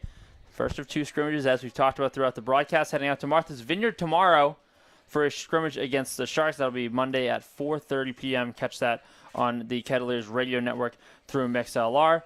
For now, again, a great performance today. And now want to hear a little bit more of the man running the ship after the first look at the 2022 Kettleers, getting ready to send it down in just a moment. We'll hear from Coach Mike Roberts in just a moment. He's now standing by with our own Jenna Meyer. Jenna, take it away. I'm joined with head coach Mike Roberts after a big 21-1 victory over the Lexington Blue Sox in today's scrimmage. Saw quite a few arms on the mountain today. What were your first impressions and thoughts? Well, I was with throwing strikes. We feel like we've got some good arms. We'll see if we can get people out as we, start the season. But I thought the arms were way ahead of the bats. Their pitching, the left showed us early in the game that we have a ton of work to do, be able to hit left on left. But we've got a really nice group of guys, a competitive group of guys. So today was a lot of fun. And in practice, you emphasize base stealing a lot. How was that executed today? Were you pleased how that went? Very honestly, base stealing is not something that's taught extensively at most programs across America. So we have a lot of, they tried, and we did some good things. We have a lot of work to do, but that's the reason we're here practicing. That's the fun of coming in 10 days early and getting some work in. And now we'll play again tomorrow in a beautiful venue on Martha's Vineyard. And then Tuesday through Saturday, we'll go back to work. Great. Thank you, Coach. Back to you, Tim and Jake.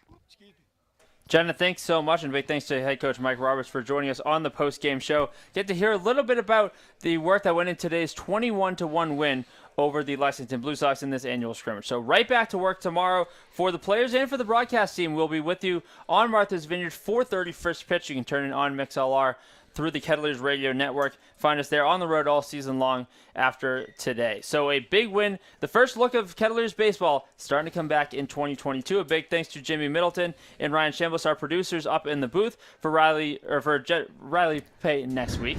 For Jenna Meyer, our sideline reporter, my broadcast partner Jake Starr, I'm Tim Crowley saying so long from Lowell Park. We will talk to you once more from here in 9 days for the home opener. But until then, another scrimmage tomorrow and the first 2 games of the season, including opening night in Chatham on June 12th, right on the Kettleers Radio Network through Mixlr. We'll talk to you then. We'll see you later. Do it.